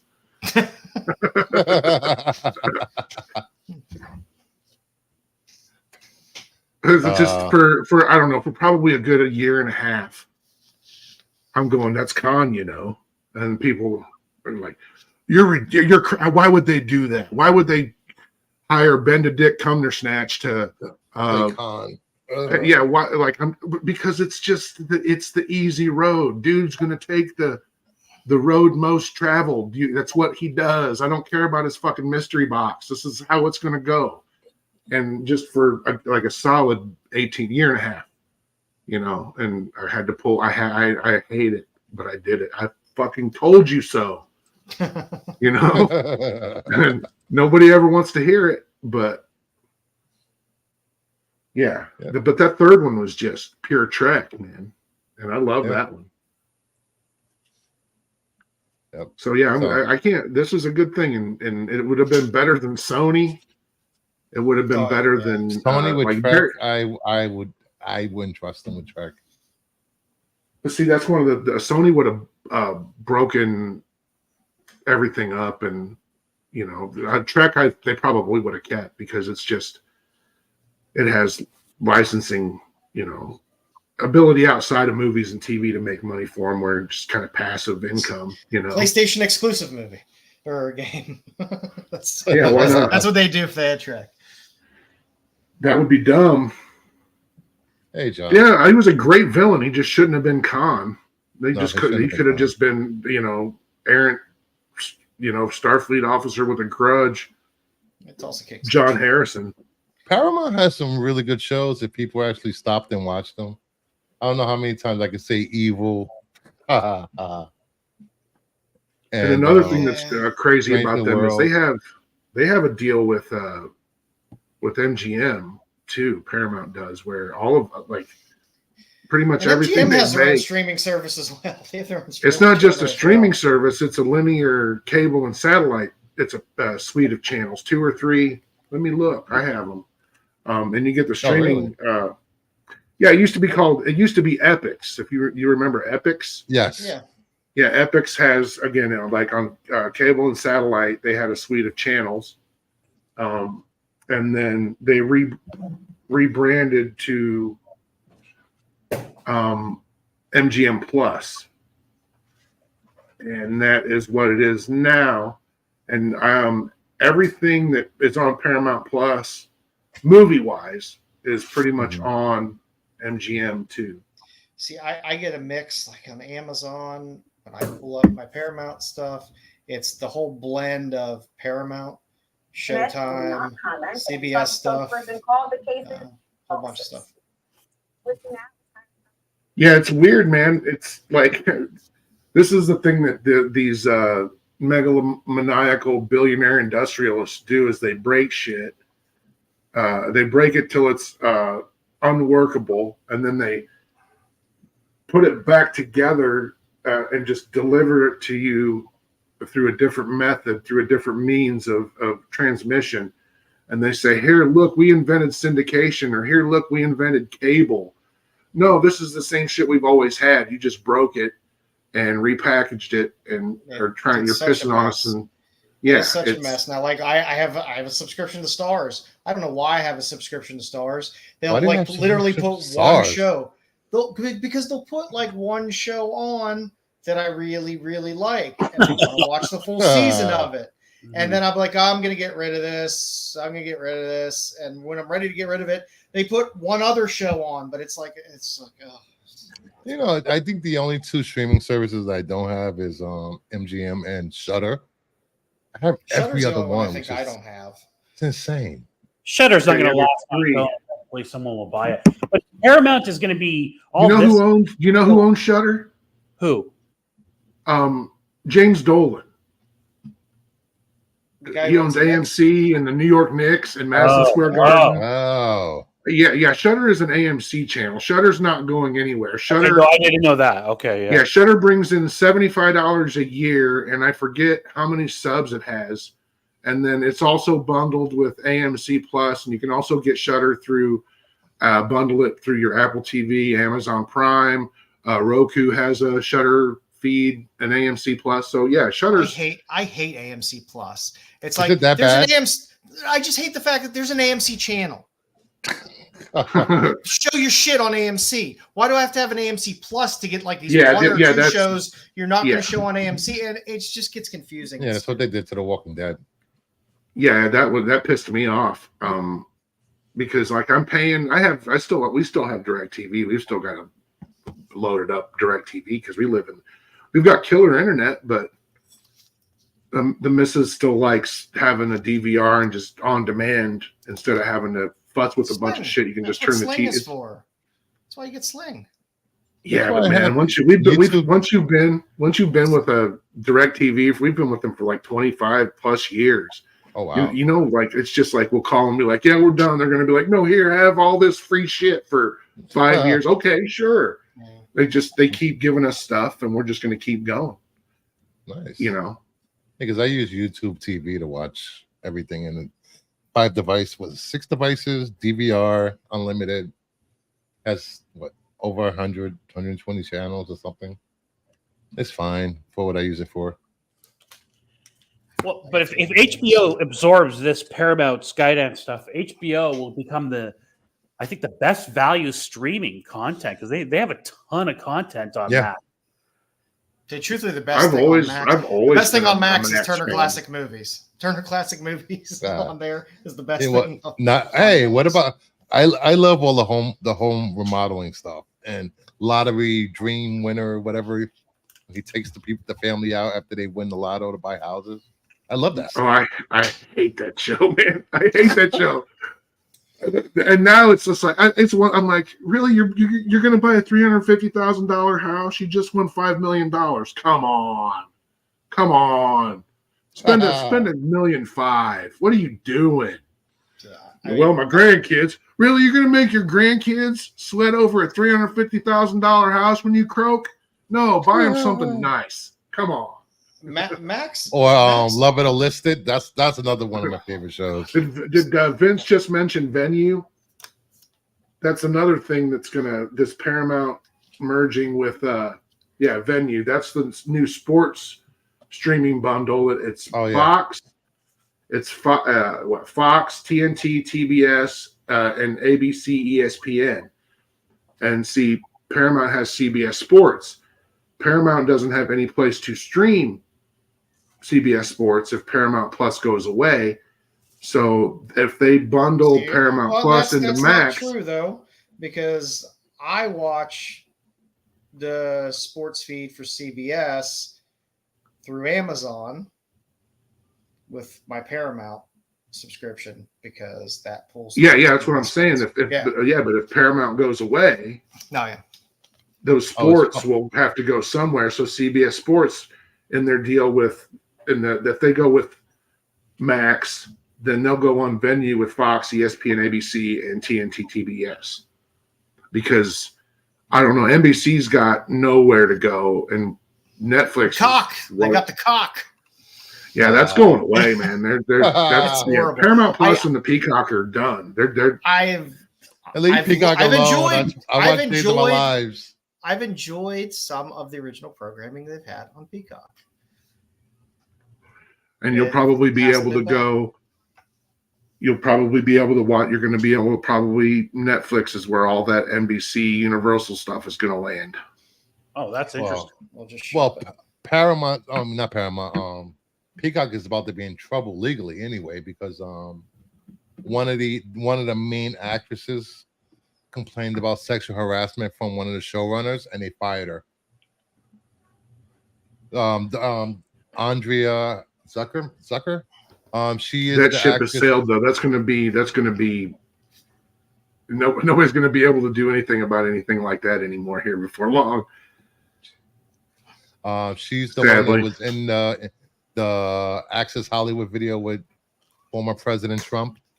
Yeah. Yeah, she was fired for complaining about sexual harassment on the job. Oh, gee, I hope that tape that Tom Arnold has never been able to shut up about for the last 15 years never comes out. All right, next up. Oh, God damn it. The Hakutua girl. Haley you know what Roth this finds representation. She's You know coming what- to you know- reality TV. Finally, something I care about. You got to call this segment OnlyFans. Turned Out. Something I Joe love it. cares about. I had to Fine. put this on for Joe. So this is the decline of the American Empire segment. Hey, this Yeah. girl has hawked $65,000 in merch. All right. good Every for- time I'm downtown, I'm looking for I don't blame you. Oh, she lives downtown. Well, Tennessee. Love the way she- that video. That video was on the corner of Broadway and Second. So those dudes hang out downtown every Thursday through Saturday night, filming crazy drunk women, asking them crazy shit, and getting this girl, and then she's superseded them. She's surpassed them. It's hilarious. I'm telling you, Nashville is I mean, fucking wild, man. It's getting out of control, man. I mean, And this girl's part of it. viral trends come and go very fast. For the most part, very few stay around for too long. I don't blame her for striking while the iron's hot. Yeah. Mm-mm. You know, it's Not at not all. gonna last forever. No, she'd be dumb not to. Please hit that like button if you haven't hit the like button, including panelists. I sound like Max now. Hit that like button, hit the subscribe if you're not subscribed, and leave a comment if you're watching this on the rewind. She will. I don't That like blame her button for and spit on that making thing. money. That's what we do here. We make money off of stupid stuff. She's gonna That's do that's the OnlyFans? world we live in. I mean, there's just stupid. Have you seen some of the prank videos that go on they're on some horrible. of these channels with the horrible things they do to people? I mean, the one kid I was was beat the the one kid was he was beat to death, I believe, by I think there was a guy who was like 2 weeks out of prison. Oh yeah, And- we're not Yeah. far from that becoming like major broadcast entertainment. I mean, the slap fighting shit is even ridiculous. I enjoyed my slap fighting, but at Hey, least they signed up for it, man. What that it's all a good, sanctioned man. sport just like any other. That's fine. But like, I mean, I guess I didn't follow up on this story, but I don't know. I think the kid went up to his family. I mean, it was a husband, wife, couple kids. They had a picnic out, stuff like that. The kid went and just like grabbed the blanket out from underneath, made a huge mess, and the guy beat the shit out of the kid, and I think he died.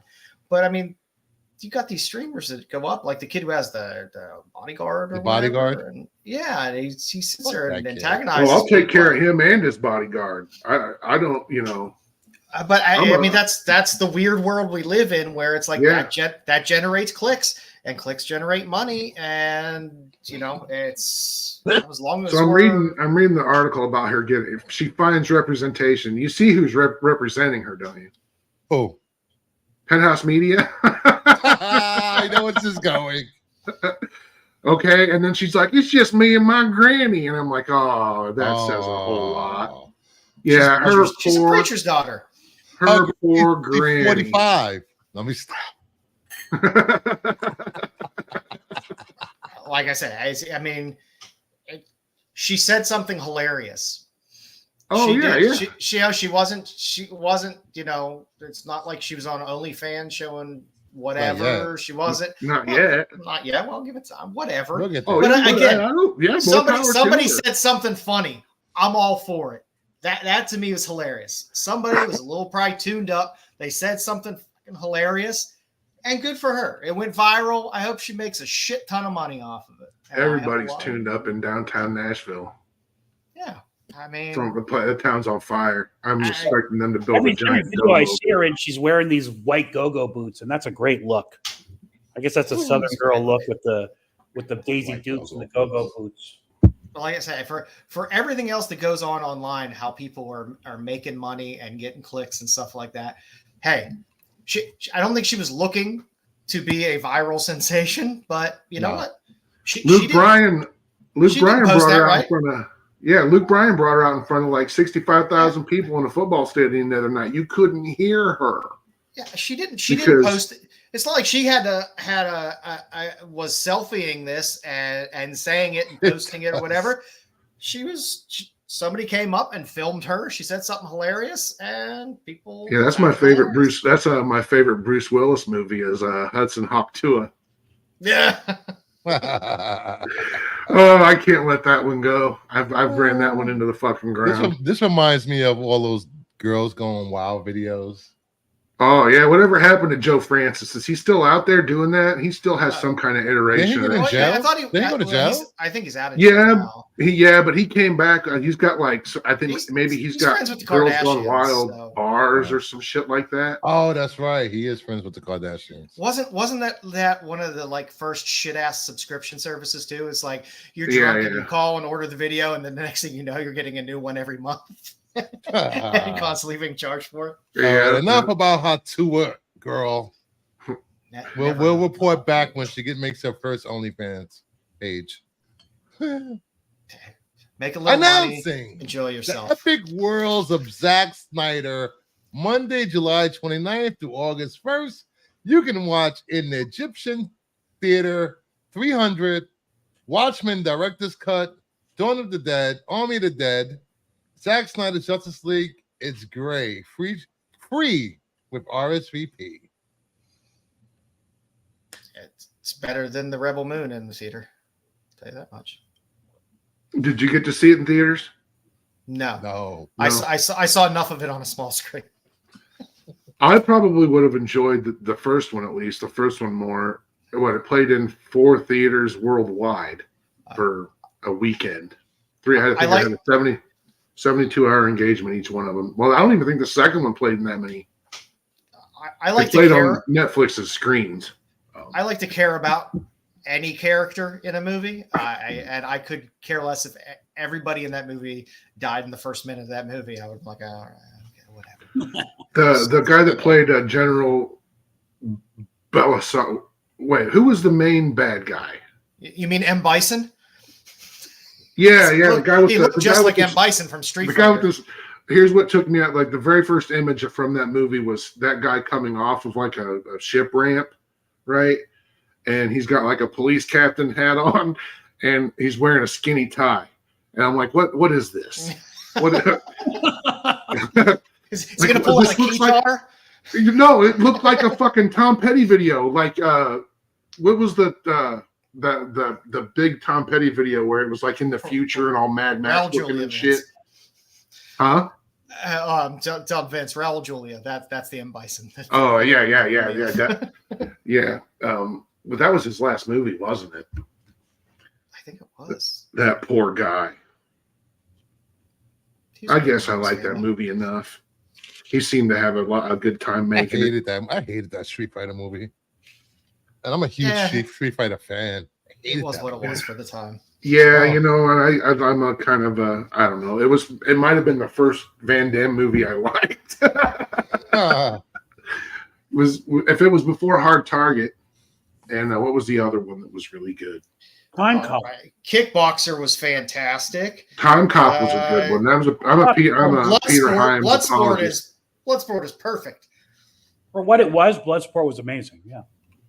Yeah, Forrest Whitaker. Yeah, they were like, I don't know. They were like a step below canon movies for me. Sudden Death was fun. Sudden Death was filmed in the Pacific Arena. I love that movie.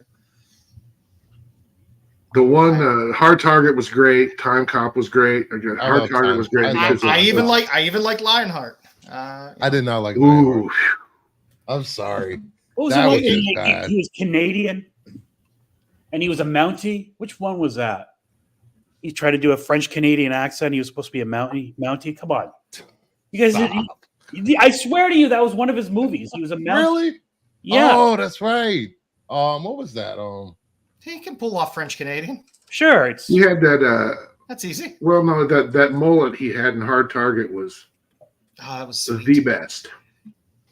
And anything with Wilford Brimley in it. Double Impact. Come on, guys. Yeah, I'll give you that one. Man, he got to I'll play give you twins. that one. twice the And best. Cyborg. I can't shit on Cyborg either. What about the Quest? I don't know, but I love shitty action movies of that era. I just do. I love my old Seagal stuff, even though Seagal's an awful actor, but I love it. So he can still put Predator on his credits because one of the scenes of the Predator cloaked is still him in the shot. That's fantastic. But this is a great lineup of movies for watching theaters. It is. I'm not a Snyder hater. I just I did love not like Snyder. Rebel Moon. I just did not like Rebel Moon. And what can I say? I'm not a Snyder hater. I just don't understand the cult worry around him. Remember My when favorite Rebel one came out? If you were around in the late '90s, that movie was something different. It was really spectacular. And there Which was, movie? 300? 300. Yeah, it was. What was it? That was 2007, 2006. Yeah, I saw that in theaters. I had no idea who Zack Snyder was. I didn't know who Zack Snyder was until I started watching YouTube during the pandemic. I knew knew who Zack Snyder was because I was a student of music video directors. Mm-hmm. Oh, yeah. And in the 1980s, there was a company called Propaganda Films that specialized in commercial advertising and music videos. And Propaganda Films was started by David Fincher, Fincher. Anton Fuqua, Nigel Dick, and it's one other. I forget the guy who bankrolled it. Anyway, they were responsible for like 2/3 of all music videos produced from like 1983, 83, 84 to sometime in the mid to late 90s. They produced movies. So you had people like Michael Bay did music. Michael Bay came out of Propaganda I Films. think McG did music. McG came out of Propaganda McG, Films. wow. Brett Ratner came out of Propaganda Films. Anton Fuqua. Who else? Zack Snyder. Well, you remember at that time, music videos were productions. Yeah. Yeah, And they were big things. Runaway I think Train? The best. The song Runaway Remember Train the by Times had Soul to be the Asylum. best produced video. That was an amazing video. Which one? Remember the Time? Remember the Times? Michael Jackson. Yeah. Let's see who directed that. Michael Bay directed stuff like the Divinals. I Touch Myself. Yeah, that was my when Bruce did a spotlight on Michael Bay. That was my choice. John Singleton did that music video. David Fincher did Express Yourself and he did a handful of Madonna videos. Fincher did. I fucking love Fincher. Fincher's for my money, the greatest R&B pop song ever is Freedom 90 by George Michael, and David Fincher directed that video, and everybody remembers that video. With Cindy Crawford, Naomi Campbell, and Christy Turlington, and who else? It's Helena Christensen and Elaine Irwin, and just every major supermodel of the time was in that video. We have David Fincher to thank for that. So sometime in the early 2000s, David Fincher had written, executive produced, and directed several episodes of a show called Video Syncrazy for HBO. And then the show was put into turnaround. He wasn't able to finish it, and the episodes never aired. Then he was able to go back and retool it, and then they shelved it. There's a character in that show that's based on Zack Snyder that isn't too terribly flattering. But hopefully, I don't think it's anything anybody will ever get to see one of these days unless it leaks. You know? Yeah. But Snyder made some great music videos. Soul Asylum's Runaway Train. I think he I love also did Runaway the Train. Love that. Somebody to Shove. I think he did that video. He did some Morrissey videos, Paul Westerberg videos. And one of my favorite Paul Westerberg songs is solo songs is World Class Fat. I know that was one of Snyder's videos. Snyder's even in that video. I would have loved to have Tiny little boy. I would have loved to have been a fly on the wall for discussions between Zack Snyder and Morrissey. I can't imagine it was fun. I can't imagine. I mean, I would be on Snyder's side on that one. You know. All right. Next up, the new cast of Sandman season 2 has been revealed. Why does Jack Gleason always look like he just took the poison? Leave him alone. Leave Jack Gleason alone. I love Freddie Fox, by the way, who was just in House of Dragons this past week. If you've ever watched Matt Berry's Rabbit, he is awesome in that show. It's one of the funniest shows around. If you haven't watched Sandman, you're missing out. And if you haven't watched Dead Boy Detectives, it's a great, fun little show that's part of the Sandman universe. And it looks like we're getting Asgardians, Loki, Thor, Odin. Hey, Sorry, Taladia. what's the show in the Sandman universe? The other one is Dead Boy Detectives. Dead Boy Detectives. Where's that? Where's that at? Netflix. So Netflix. is it actually? Does it actually? I know they're both. I know that the comics are connected and Neil Gaiman, and all that. But are the shows aren't connected? Are they? Yes, they are. Yes. Really? You get Death crossover. Dead Boy Detectives. Okay, I haven't seen I haven't seen Dead Boys yet, so Yeah. It's a really good show. Hopefully it gets a second season. The numbers weren't there because Netflix does what Netflix always does. They don't advertise and promote anything. It was a fun show, and it was great because a lot of times, these shows will spin off. Like Sandman had a very straightforward tone. I mean, the tone of Sandman was very specific, but Dead Boy Detectives was a completely different feel, which was a lot of fun. I liked the fact that it felt different. It didn't feel like they were just trying to recreate Sandman with the spin-off characters. It was, it was a completely different tone. It was a lot lighter in a lot of cases. Yeah, you haven't watched Dead Boy Detectives. Bad Boy Detectives. It's all on Netflix. Dead Boy Detectives. It's all on Netflix. So. I just know everyone knows Beverly Hills Cop Axel F is better than Bad Boys 4. Oh, excellent! Really? Because they already greenlighted 5, so Good. I wonder why they didn't put that on the big screen. Because Paramount wrote a shitty deal with Netflix.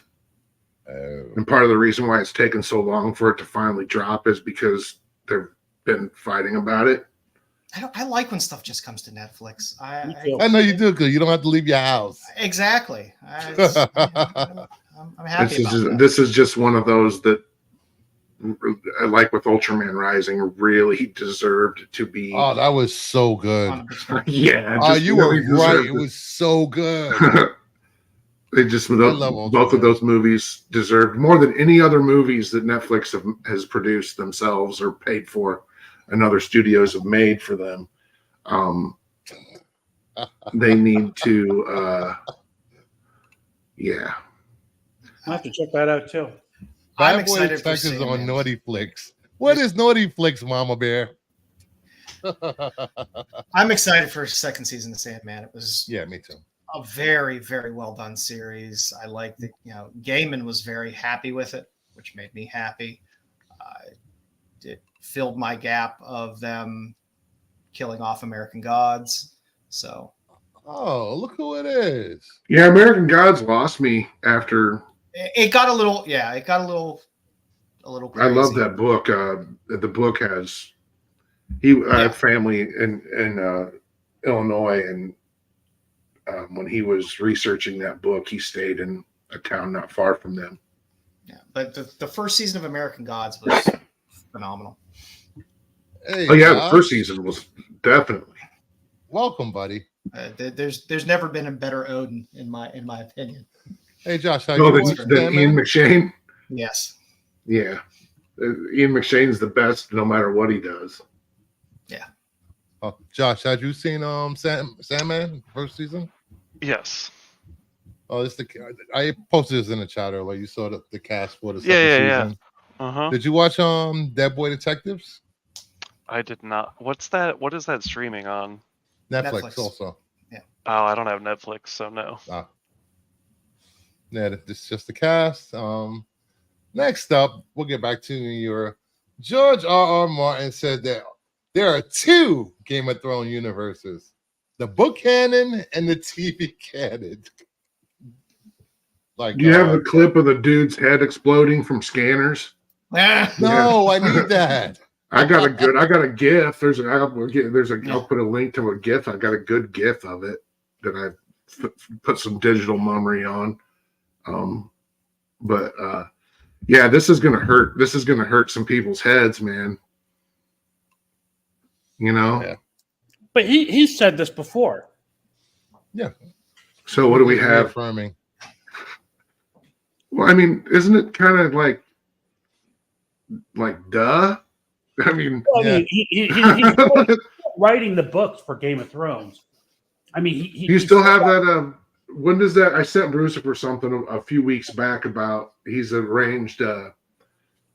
Anyway, he's having a big party sometime. Was it July?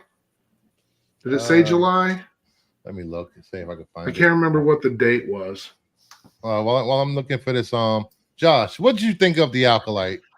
Oh, I Now just that you're want here. to. I just want to say, well. It seems all of my predictions are coming true. Well, you put out 999 predictions, so some of them would come true. I predicted that he was going to be a Splinter Jedi. Check. I predicted that he was going to be the Sith Lord, and as of right now, check, because he's looking for the power of 2, which should mean that there's nobody above him. He has no master. So, yeah. And I predicted that Osha was going to turn. I mean, she might still not turn, but at the end of the episode, it looks like she's leaning that way. So it's going to be, I'm excited. It's going to be really interesting to see what happens. But I'm just glad that I can outpredict all the hardcore Star Wars fans. Sometimes simpler is easier. And right. Yeah. 1 plus 1 equals 2. Yeah, Occam's razor is all over this show and has been from the beginning. So the easiest, the simplest answer is the best one. And that episode 5 certainly proved it. Yep. I can't find it. I was looking at that. Too much stuff. Yeah. So George R.R. Martin's caterers talk way too much. He's probably going to announce wins and winners sometime this month.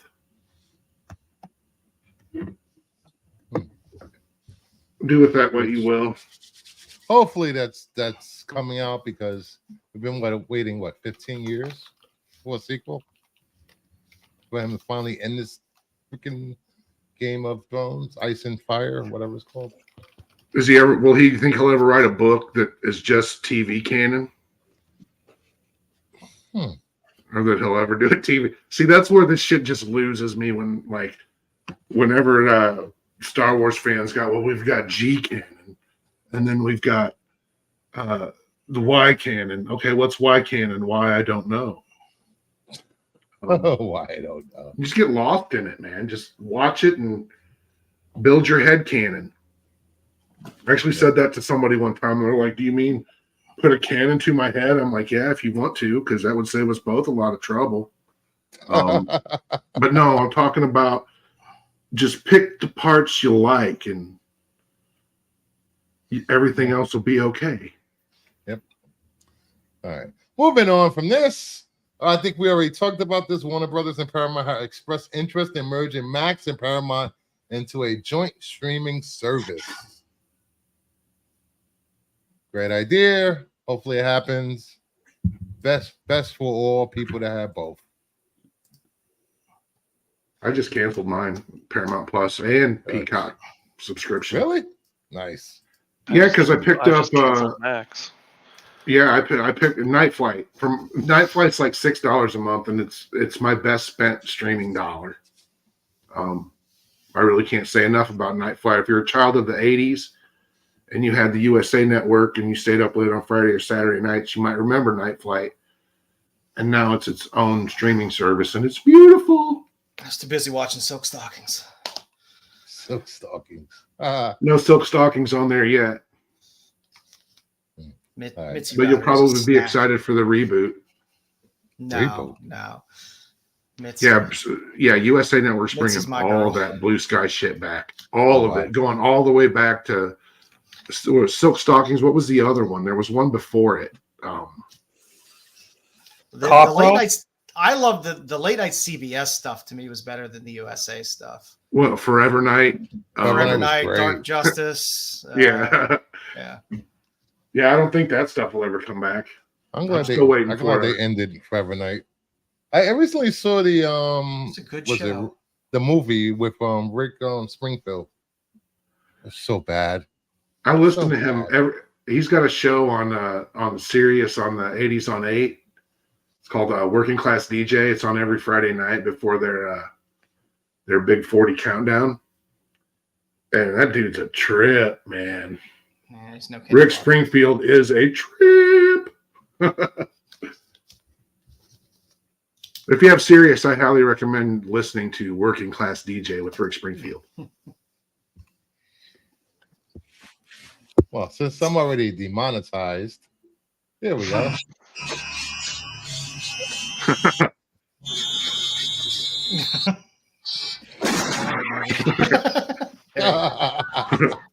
I love that movie. Scanners That's was a great fantastic. movie. All right, I'm moving dying on. for the 4K. The 4Ks should be ready to go. It's just being announced any day now. I would hope. Chris Pratt is hoping to team up with Arnold Schwarzenegger for a new Terminator movie.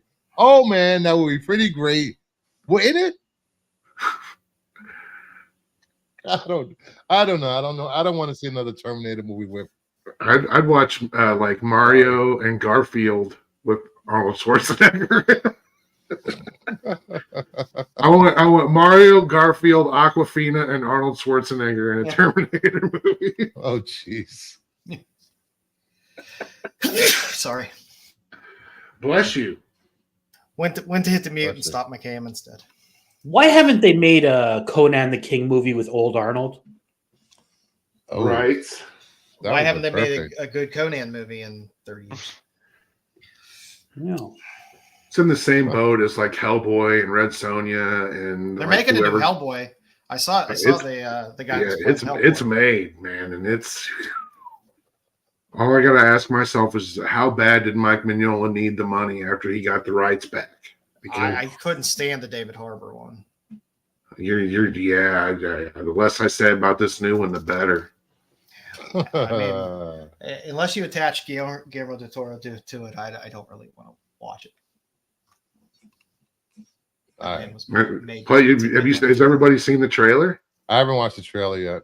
I haven't. Play it. You're not going to get. I mean, you might get a copyright strike, but if we're talking over it, you're not. You won't. If you pause it and we say, "Hey, look at this, looks like shit," and then you start playing it again. Let me get my channel monetized again before I start doing that stuff. You're going to be in double secret probation. Double secret probation. Yeah, fat, drunk, and stupid. I think There's no way the to go Terminator through life. franchise is done. You know who doesn't think the Terminator franchise is done? Who? Skydance Media's David Ellison. Just bring back the Sarah Connor Chronicles and call it a day. I don't need any more Terminator. I don't know. I just feel they did as much as they could do with that. I don't know where you could take that someplace different that would be interesting. Yeah, I can't think of anything to fix it after the abortion that was Genesis. It's just Yeah. Genesis was bad.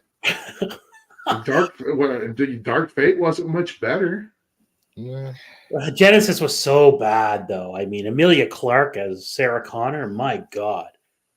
I was fine with Terminator 1, Terminator 2, and Sarah Connor Chronicles. That's all I really need.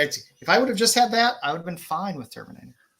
I can't lie, man. In 1991, as a college student and a movie nerd and a genre dork and a comic book head and all that shit, taking my little brothers to see T2 that summer, I was kind of bummed they made him a good guy, man. I'm not gonna lie, I love that movie, don't get me wrong, but man, I mean, there was a little bit of a backlash in 91 about that, well, that's kind of dumb, what's a kids movie now? There's very few movies that still stand up for me from that era. Where that's definitely one of them, man. I mean, every penny's on the screen, and he's made changes to that movie over time, little ones.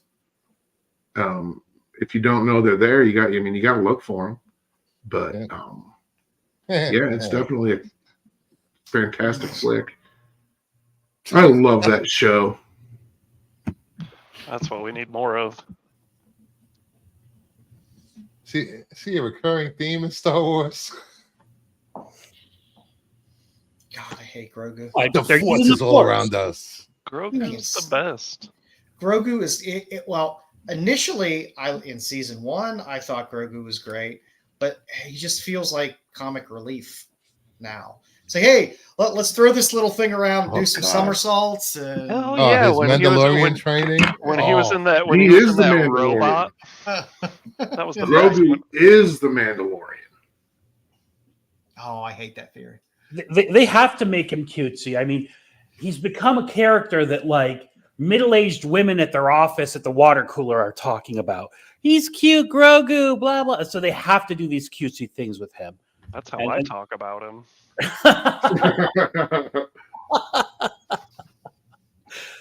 So he's going to do that. He did in that last season, though. It did look like they were just throwing the doll around a few times. But it was bad, dude. When he was when they put him in the IG droid. Yeah, when he was in the droid and he kept hitting the button, so it said no. I'm waiting for that figure. Dying. I don't know how many Grogus I have.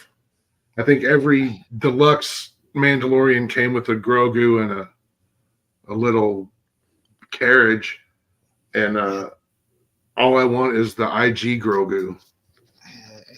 To me, Grogu at this point is about as amusing as that stupid gerbil trying to do kung fu in this episode of Acolyte. You know what I was hoping for? Has everybody seen it? Can we spoil shit here? About the Acolyte? Yeah. I was gonna say, I'm pretty sure we've done that pretty good job with that so far. Well, I feel like I spoiled that. A character, a certain character goes for a dip, and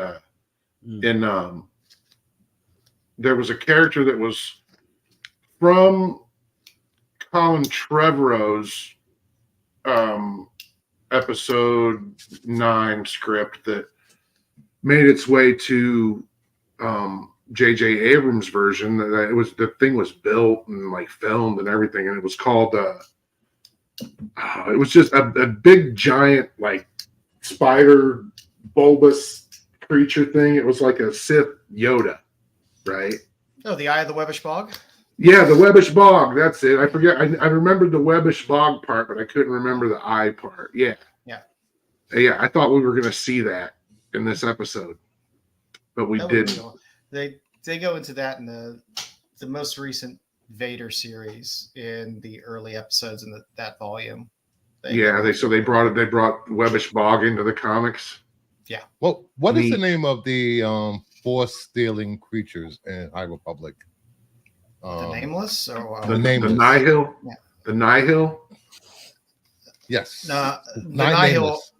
Nameless. The Nameless is the creepy bad. Yeah, bad. So the Nihil and the Nameless are two different things. Yeah, the Nihil were more like Ravagers, pirates type. The one thing that I really hated about the EU was the Yuuzhan Vong. Oh. Yeah. The character annoying. The character's annoying, and they did a ton of books with them. Yeah. I checked out. I had probably checked out long before that. When I saw that stuff coming, I knew I was never going back. I read. You know, but I would definitely read Star Wars Aliens. I didn't say that was happening, but it's happening. I would read Star Wars Aliens. Here is the nameless. So they eat the Force. They're Force eaters. Force eaters.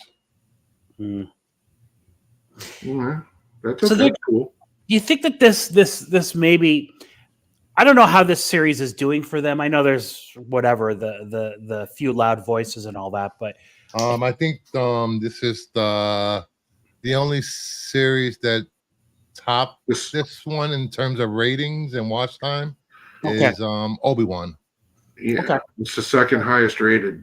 So maybe the last thing I read. People learn that they need to include a lot of heavy Jedi action in Star Wars. I just think that I know that some people say there's too much Jedi in Star Wars, but to me, Star Wars is mediocre sci-fi without the Jedi lore involved in it. I think Andor was solid. I thought it was mediocre sci-fi. Yeah, mediocre sci-fi. Sure.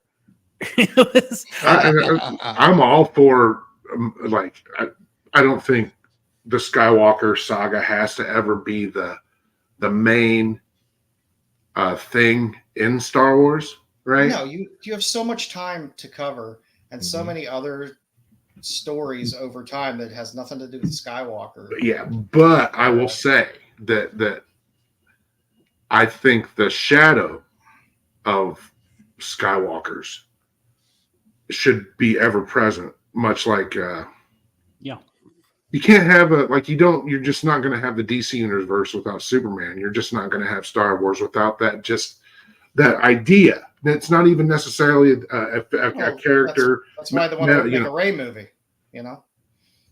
Yeah, but they should look, if it was me, I would recast Luke, I would recast Leia. They already have a Han Solo, and I would fill in the gaps and while doing the new stuff as well. But I would fill in the gaps with stories. Like, you should have these series running. I mean, I think Dom said it best. If you're going to do something like that, you do it animated. I don't think they don't have plans for that. As a casual Star Wars fan, I could care less about Luke and Leia and all of that. I would be perfectly okay if they never touched those characters ever again. But that's kind of what I'm saying. If that were the case, but you still the idea still is kind of ever present, though. I think it has to kind of just loom. We'd never have to see them again, and we'd never have to hear their names again. But there's just, I guess it's just my perception because I'm a lifer. I just wish we would have got Mara Jade at some point just to piss off George Lucas. Yeah, and that would break. I think that's Filoni's first hard and fast rule too. No Mara Jade. I think that's one of his edicts. Mara Jade was Luke's wife in the books. Right. Yeah, they got married and had kids, or a kid. How many kids did they have? One? They had they had Ben. No, not, was he Ben? Yeah, Ben Skywalker. Mm-hmm. Yeah, he had Ben Skywalker. Yeah, and Han and Leia had the twins. Jason, Here's something funny I saw earlier. The core philosophy of Star Trek and the core philosophy of Star Wars. I wanted to imagine a universe free of poverty, a civilization that has transcended hate and going to explore the stars together. George Lucas. Well, this guy is bad because he has a red laser sword, and this one is good with a blue laser sword. That pretty much sums up Star Wars. Well, you could say Gene Roddenberry Star Trek for that. I don't think you could say Kurtzman Star Trek for that. Hey, watch it. If we go back to Roberto Orsi's Star Trek is all 9/11 allegory. Who else has worked on it? Berman's Star Trek was. Berman's was close to. Yeah, he learned everything he knew from Gener. But Gene's core philosophy of Star Trek was how much tail can I pull from having a successful TV show? Good for him. Good for him. That's a great motivator for creativity. The only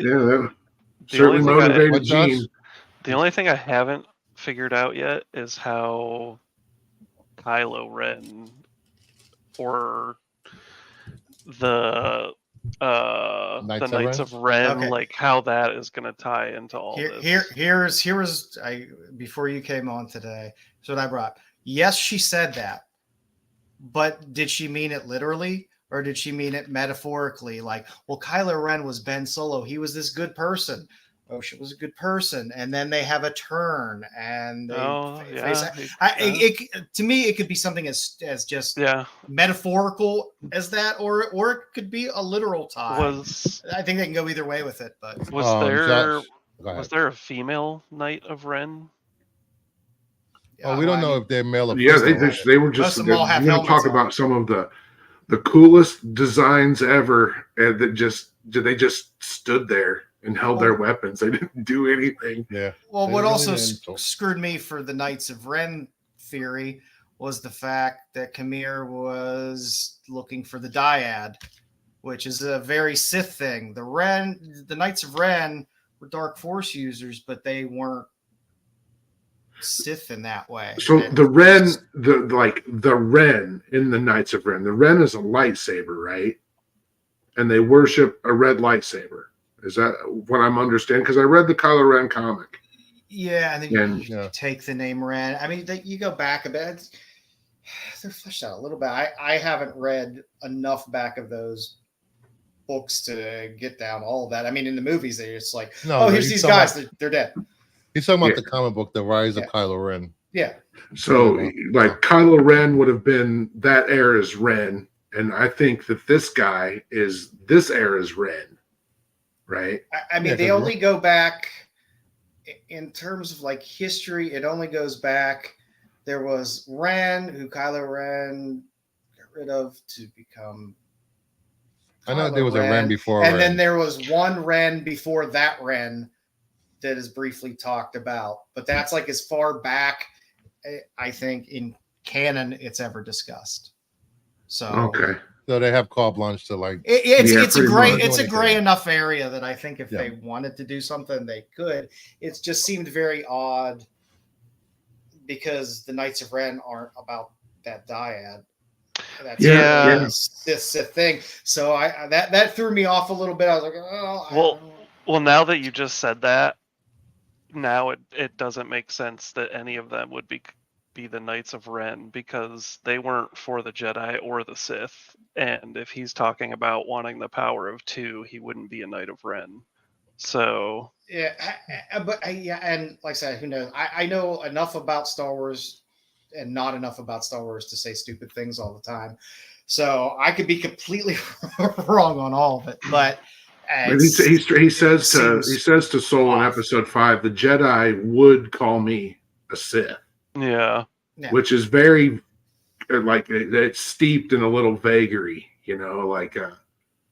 I wouldn't call me a Sith and she wouldn't call me a Sith, but you would. And you know what I'm saying? I don't need it fleshed out. I don't either. I'm playing with what we got, Yeah.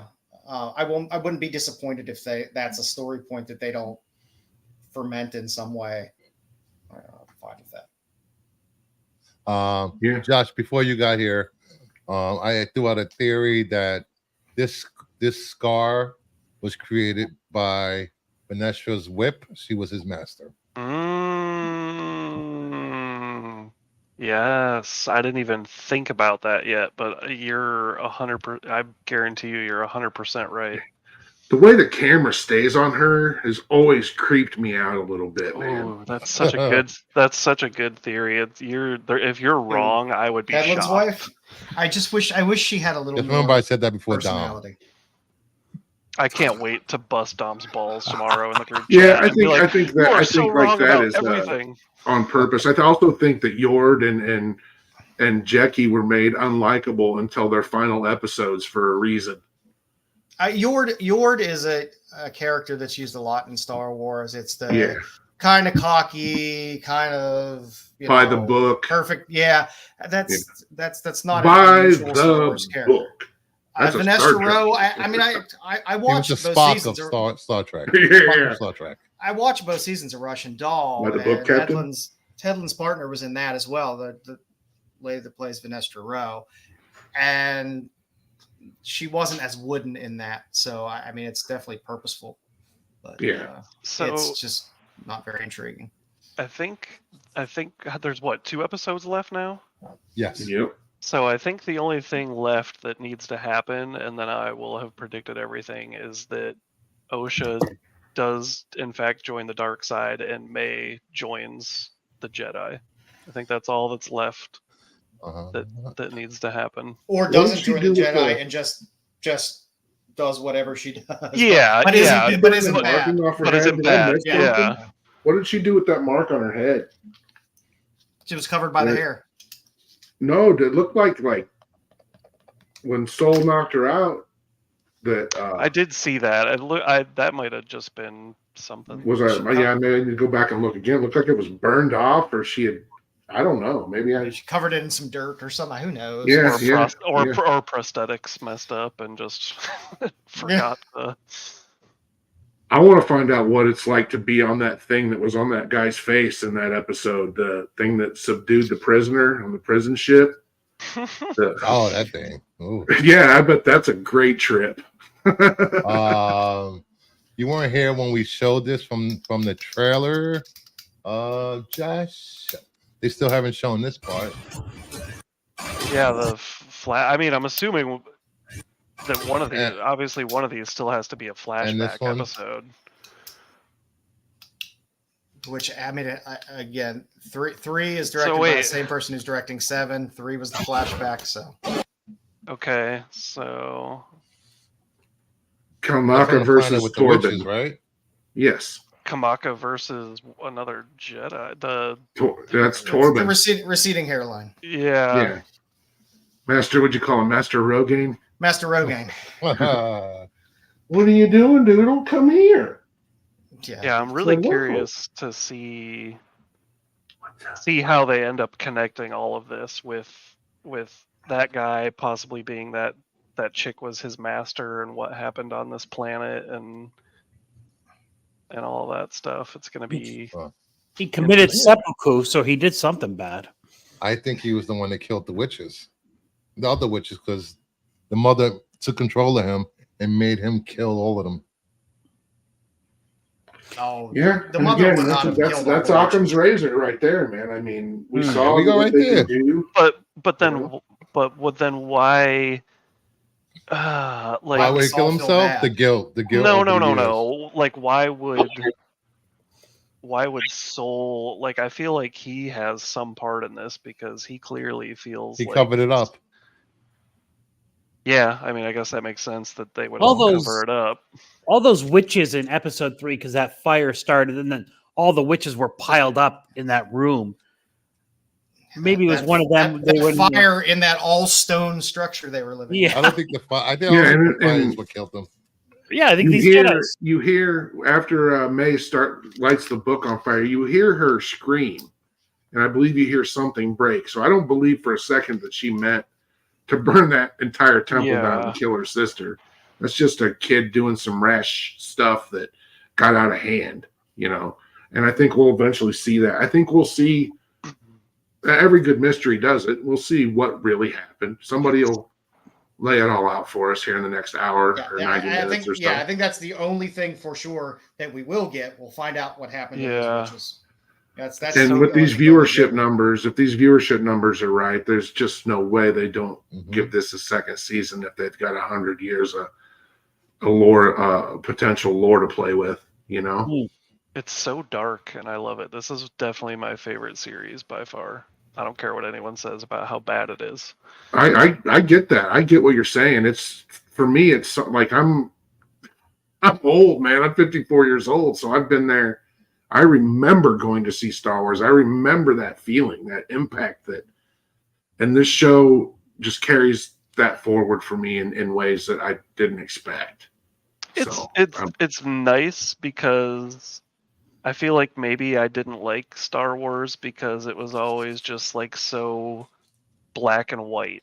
And now it's like you see like another side of the Jedi that exists that, and I know they show in other movies and stuff like Jedi grappling with the darkness and all of that, but like this is like on a whole other level of like darkness and betrayal and like them pretty much, if that lady was his master, like they're causing the strife Their own between downfall. they're Oh, yeah, I causing mean, their yeah. own downfall. Like, Did you see how salty he looked when she said a Jedi betrayed you? And he just like, Yep. Yeah. Damn, his eyes cut right through that Yeah, television. Jedi betrayed him. I mean, Yeah, it makes sense. I'm just happy they went to a clean slate, basically. They didn't dig into the Old Republic stuff where we have some stuff established already outside of Finestra Row. But at least they kind of started with a clean slate where they don't have to touch characters. We don't have to have Plagueis. It doesn't have to be somebody. Yeah. It doesn't have to be any of that. It can just be a Mhm. self-contained story, and that's Yep. okay. Well, I don't think it's gonna be any of that anyways. So Yeah. because I mean, everyone thought like I know there was people out there that thought that was who was gonna be Chimere's Sith Yeah. Lord, but that he is the Sith Lord. Like, When they started casting for this show, there were whispers that Billy Howell had been in it. Billy Howell is the actor who played Palpatine's clone in Revenge of the Sith, or in Rise of Skywalker. Played Rey's dad. I don't think he's going to show up in one of these next 2 episodes unless it's a cameo where we see a senator, or something. We'll see. But I don't see them just dropping young Palpatine into the show out of nowhere. Not this season. No, because They don't need to. Who directed this? What was the lady's name that did this? The showrunner? Yeah. Yeah, Leslie Headland. Yeah, because didn't she say like they went back and changed things because Chimere wasn't supposed to have this season was supposed to just kind of build up to like who he was, and then once they flipped all that, that's when when she said that that's how they were originally going to do it. I was like, okay, like you're not gonna get like a Sith master above this guy, because why would you build up to this guy if there's someone above him? I know she also said recently in an interview that they had planned for a second season, but they didn't know if they were going to get a second season. And once they saw Jacinto in action as Chimere, they decided to change everything up and reveal him this season. Yeah. Do a complete full story this season. I love him. Like the only other thing I've ever seen him in is The Good Place, and I loved that show. And seeing him go from playing like just a idiot to playing like some idiot / like insane mastermind is so cool. He is probably one of my favorite Star Wars characters now. And I like the mask, so fuck everybody that doesn't. I do like the mask that nobody's going to buy, the one that sold out directly from Hasbro. Yeah, that one. Ain't nobody going to buy that mask. Oh, here, sold out. I had my reservations about it, but then I think it was episode 5 at one point when he's kind of just standing there and he like tilts his head sideways like a crazy person would do with that mask on, and I was like, okay, that sold. was great. Like, it's I'm going to go back and rewatch the other episode 1 through 4, and that's what I did. I did today. I worked on my yard a little bit. I'm going to do that tomorrow because I want to see episode 3 again. I feel like I have to go back and watch them again before every episode. Before every new episode, I feel like not obligated, but like I want to. The power of many. Waggly finger at you guys. Waggly finger. That episode didn't bother me. I'm just gonna say it too. I understood the need. I understood the need for the flashback. Normally, I'm not a big fan of flashbacks in Star Wars because, like with Book of Boba Fett, it was like really another flashback? It just felt like The it whole was like, show was flashback. Like- it was way too much, and it was like I Book said, of Boba I Fett always was feel a- like Millhouse. it was a The Boozy COVID episode. aberration. When are they going It to get to would've the just been fireworks a- factory? Would have been another. It would have been another season of The Mandalorian if not for COVID. They had to do what they had to do. Yeah, but yeah, like I said, Any I'm gonna start there's only wrapping 2 up. episodes. There's only Any 2 final episodes left. thoughts? Any predictions before we head out? Anyone? There's nothing left to predict except for if one joins the Force or just doesn't become a bad guy and May becomes Yeah. you know, And you- Will it get find a out what second season? And you find out what happened to the witches. yeah. Yeah. We get the Rashomon ending where the truth is revealed, and we Thank you, get Claudia.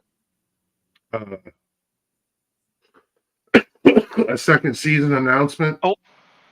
You know, okay, so there is Oh, one other thank you, thing that buddy. I'm curious about because I still think that there's a possibility that all the Jedi, like at least what's the green lady's name? Vanessa Rowe. That should win. Vanessa Yeah, Rowe. her soul Well, and whoever else is with that lady, I still think that there's a possibility that they're all going to die yes. because Red shirts. you have to keep the canon safe or everyone will complain even more because in episode 1 Mundi said that, or it's a cover up, but in episode 1 he said that there had been no Sith for like a millennia or whatever. So there's either going to be a big cover up and they're not going to tell anyone about Chimere, or he is going to end up killing everyone like he said, because everyone that sees his face has to Yep. die, and that's why they'll think that there's no Sith around. So I could see am curious Soul to taking an Obi-Wan path and just a Yoda going and hiding away for yeah. the rest of his life.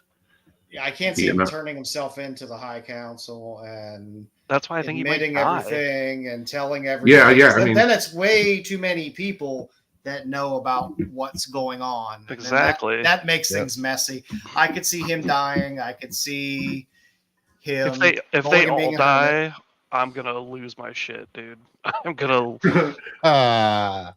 I'm fine with that. I mean, I just Oh, they're don't see how probably all this show dead doesn't anyway. end. I mean, I would be more than fine with that. I'm just gonna lose my shit because when do you ever see like a Star Wars show where all the Jedi die, like,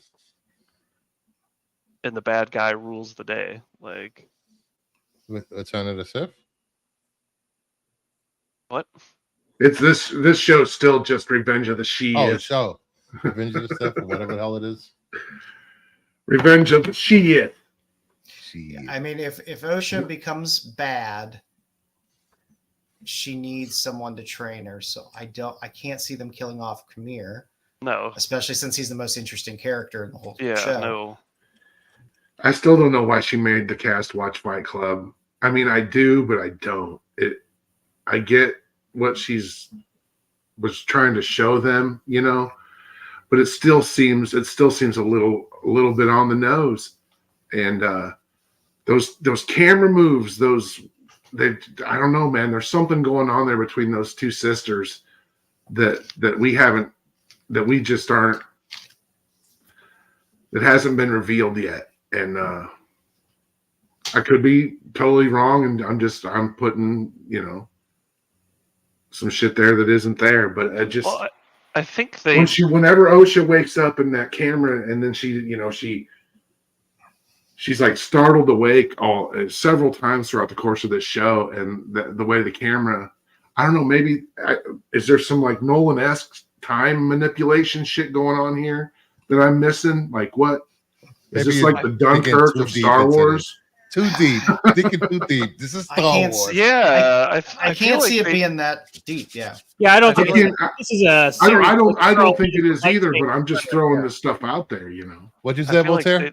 I said it's not that deep. This is a series where the girl used a lightsaber to cut her hair so she looked like her sister. You know, I get what you're saying, but maybe she had them watch Fight Club just for the grittiness of it. You know, because that's a very gritty movie, right? And it's sort of shot in a dark mood and everything. But I guess it could No, I be think it's about how like the duality of the individual. That's what I think she was trying. Yeah, and I could see that of somebody not realizing what they really are.